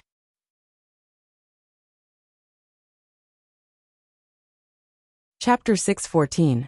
Mr. Nian's heart skipped a beat. "Where's Duguchou?" It was then that Mr. Nian turned around abruptly. Sword energy and dragon roars came from beside him like rolling thunder. Ling Xiaozui's voice, which had turned distant, rang out abruptly. "In the battle many years ago, there was no clear winner or loser. It's inevitable that there's some regret in our hearts. Today is the right time. Come, Mr. Nian. Let me witness the true capabilities of the 4 Seasons Tower's supreme leader." Mr. Nian was enraged. "Ling Xiaozui, what do you mean?" Ling Xiaozui's faint smile fell into Mr. Nian's eyes along with the thunderous sword light. "Nothing else. I just want to cut off one of your arms. That's all. That's all." The sword energy was like a rainbow, its light blotting out the sky. The sword wind howled, shielding the wind and clouds in the sky. It was a full-force attack. Mr. Nian's body flickered as he moved backward swiftly. It was obvious that he did not wish to be entangled, and intended to extricate himself. In spite of this, Ling Xiaozui had already made up for it. His sword energy was like maggots in one's bones, following him relentlessly. One misstep, and he would be doomed eternally. Mr. Nian, it's better to let go of the thought of reuniting. Dugucho has been gone for a long time. Your partner is probably dead by now. What you should do now is to be patient, and stay with me here for a long time. Mr. Nian's thunderous roar shook the heavens. His warning was clear. Don't waste your energy. Even if he can hear you, it's useless. He can't be distracted. You, on the other hand, might be the first to die if you're distracted. Ling Xiaozui guffawed. Come. Look at my soaring 13 swords. How does it compare to the past? Realization struck Mr. Nian. Gu Chaoyang isn't restrained? Ling Xiaozui howled, his sword light turning into a mountain of swords. Of course, Mr. Nian was burning with anxiety. If Gu Chaoyang wasn't restrained, his partner, who was carrying Gu Chaoyang, would be completely defenseless. Under such circumstances, if he were to be ambushed moreover, Dugucho and Feng Xiang'e were beside him. Why wasn't he restrained? He had checked it a few times. The more he thought about it, the more anxious he became. With a thunderous roar, he attacked with all his might, wanting to shake off Ling Xiaozui's entanglement. However, Ling Xiaozui attacked with all his might as well. His sword light weaved into a dragnet, preventing Mr. Nian from escaping. With an expert like Ling Xiaozui holding them back, it was impossible to escape without paying a price. Mr. Nian's roar was thunderous. He was so furious that his guts were about to explode, but he could only accompany Ling Xiaozui to waste time. There was no way he could escape. On the other side, a man dressed in black was carrying Gu Chaoyang with one hand as he sprinted through the wilderness. His speed was incredibly fast, comparable to Ling Xiaozui's highest movement skill. Perhaps it was out of instinct to be cautious, but he had chosen to travel along the more secluded paths. However, just as he was about to climb over a mountain, there was a loud rumble in front of him. The entire cliff in front of him collapsed without warning. A white-haired and white-bearded figure suddenly appeared. Put old Gu down. The man in black chuckled. Feng Xiang'e, this is the choice you've made. Are you going to go back on your word and take it all? Feng Xiang'e retorted angrily. There are things that a gentleman should do and not do. How can I be someone like Ling Xiaozui who ignores morality? As long as you put old Gu down, we'll still mind our own business. Otherwise, let's fight here. The mysterious man guffawed. With just you. It was at this moment that Gu Chaoyang, who was held in his hand and could no longer move, suddenly sprang up to attack. Both his hands and legs struck at the same time with all his might, like a thunderbolt. Seeing that the change was imminent, the mysterious man was already on guard. However, most of his attention was placed on Feng Xiang'e and the surrounding land. Feng Xiang'e's ability was formidable, but he was still insignificant. What he was concerned about was whether there would be other helpers. However, he would never guard against Gu Chaoyang, who was immobilized in his hand. Not only had Mr. Nian checked on this, but he had also done so repeatedly. He had even added a layer of his own unique restriction. How could Gu Chaoyang suddenly move under the layers of restriction, and even launch an attack with all his might? The sudden turn of events caught the mysterious man off guard. There was no way he could defend himself. Finally, he unleashed his cultivation base and reacted swiftly. As he roared, he flung Gu Chaoyang away, widening the distance between the two of them. As he moved, 3 shadows appeared. It was a pity that Gu Chaoyang was too close to him. No matter how the mysterious man reacted, the desperate attack still landed squarely on him. With a soft thud, the 2 shadows at the front shattered without any room for resistance.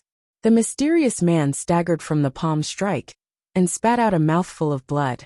Cracking sounds could be heard from his body. A few of his bones had been broken somewhere. Gu Chaoyang, Feng Xiang'e, both of you are dead meat. The mysterious man roared in anger and hatred. With a long howl, Gu Chaoyang stretched his body and stood in the air, saying faintly, "Death is an ending that no one can avoid. It's just that you're fated to not see our death, because you're the only one who's going to die today." Before Gu Chaoyang's words echoed in the air, another sword light fell from the sky like a thunderbolt. A cold voice spoke. Not bad, not bad. Are you really going to die today? Shocked, the mysterious man looked towards the source of the voice. All he saw was a man dressed in gray flying through the air with a sword in his hand. Like a divine dragon, the man sliced through the night sky and flew towards him. It was Cho. Had he not left? You.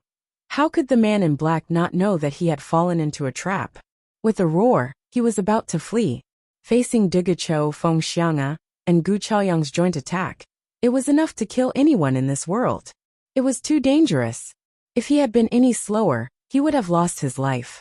It was a pity that the white-haired and white-bearded Feng Xiang'a was unwilling to let him go. Attacking with all his might, Gu Chaoyang had already brandished his purple jade flute, attacking with all his might.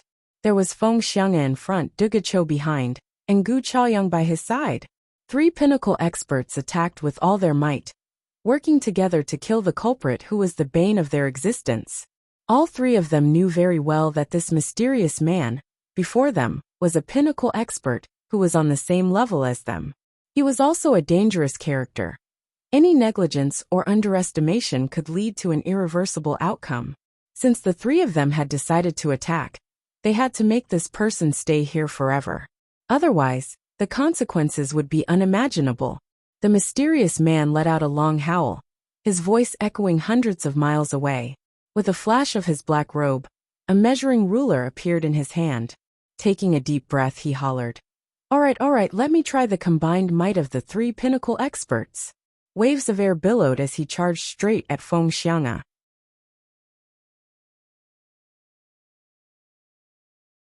Chapter 6:15.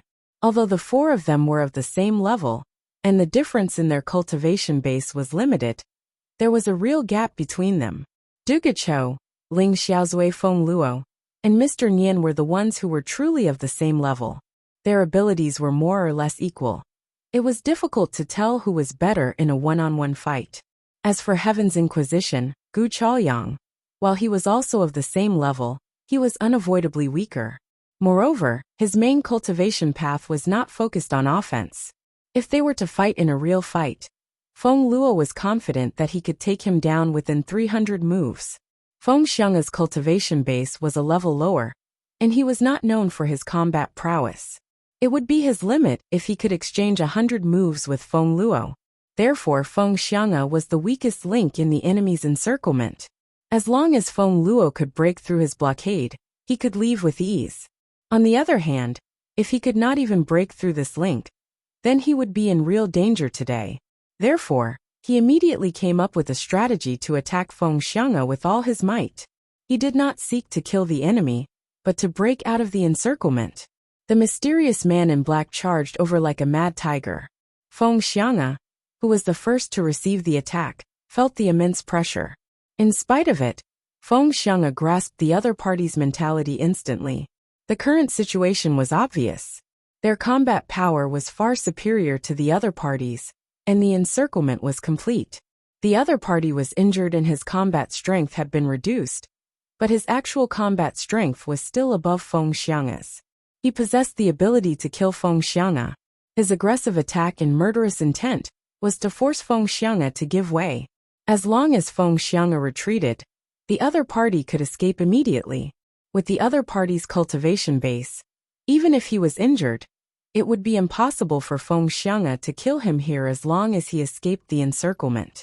He could only let him escape.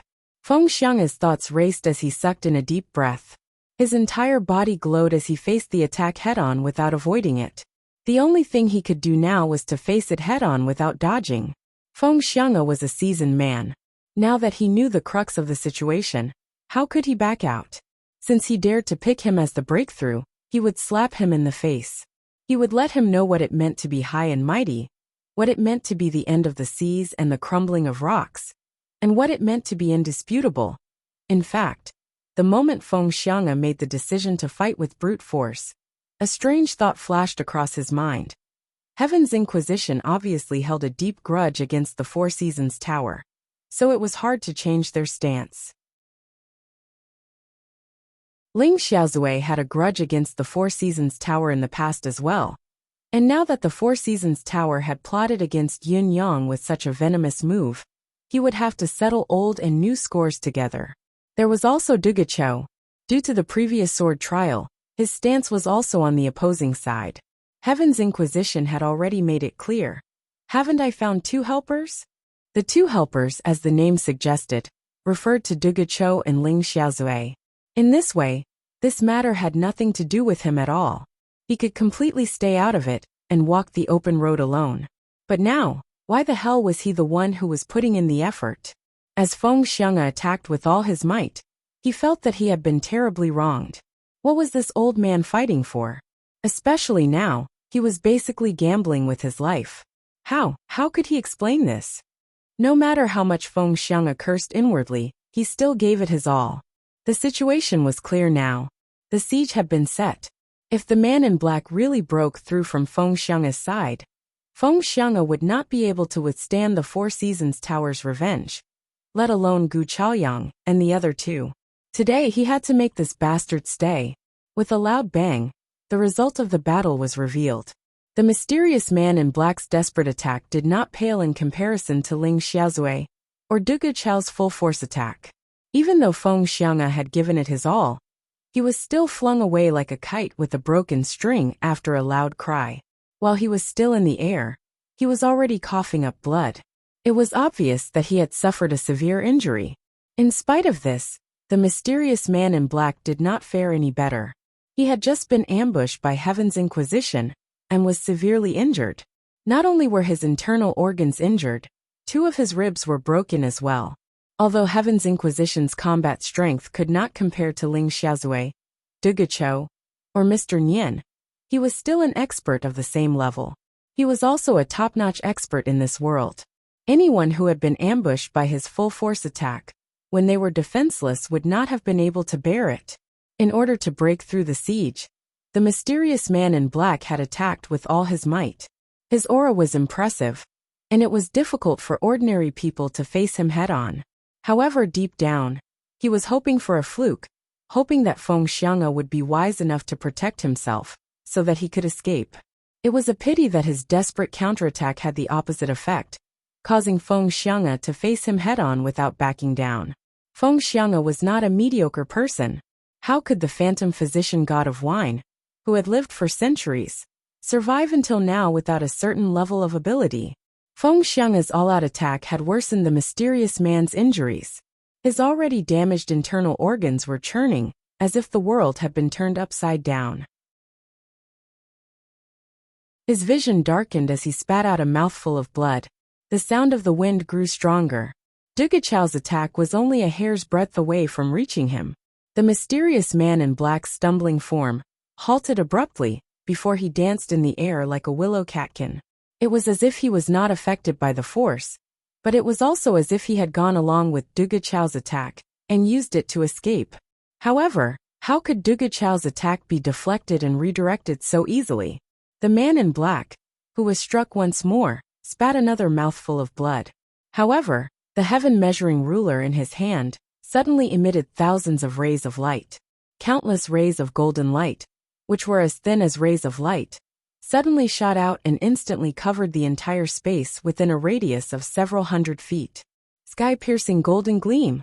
Feng Xiang, Dugacho, and Heaven's Inquisition cried out in unison. Your Liang Songhai? I can't believe that the eccentric talent of the generation, who traversed both the legal and illegal worlds, and terrorized the world, has now become a shady character of the Four Seasons Tower. Feng Xiang wiped away the blood at the corner of his lips and stood shakily, unable to hide the shock in his eyes. Liang Songhai let out a long howl, and completely disregarded the fact that his identity that he'd concealed for a long time had suddenly been exposed, and he flew out swiftly like an arrow. Since his identity had been exposed, there was no need to say anything more. His priority was to survive. The sky-piercing golden gleam. Back then, Liang Songhai had used this heaven-measuring ruler to defeat all his opponents in the world and build his reputation. However, compared to himself, the heaven-measuring ruler in his hand was much more popular. Other than being a mystical weapon, it was also one of the top mystical hidden weapons in the martial world. The heaven measuring ruler was made up of countless fine golden filament needles. The so-called sky-piercing golden gleam was a manifestation of the heaven measuring ruler's characteristics. The golden filament needles that made up the heaven measuring ruler were almost weightless, so when they were assembled into a ruler, they were as light as a feather. However, the golden filament needles had a peculiar curve. Once they pierced through a person's skin, they could drill into the person's body through the bloodstream. It was difficult to expel. Those who were struck, no matter how impressive their cultivation base was, would not be able to escape death. Even Liang Songhai himself was powerless against such an injury. That was why the martial world called it the poison golden gleam back then. However, just as Liang Songhai's reputation was growing and his name was known throughout the continent, this person had mysteriously disappeared. To this day, no one had seen this person for at least hundreds of years. Everyone thought that he was long gone. You're tuning in to the Li Mei's Sword of Destiny YouTube channel. We're so grateful for your support, and don't forget to subscribe to join us on this incredible journey through captivating stories. Your generosity through donations truly makes a world of difference, as it's the primary source of revenue that allows me to expand and enhance this channel for you. Thank you from the bottom of my heart for being a part of this adventure.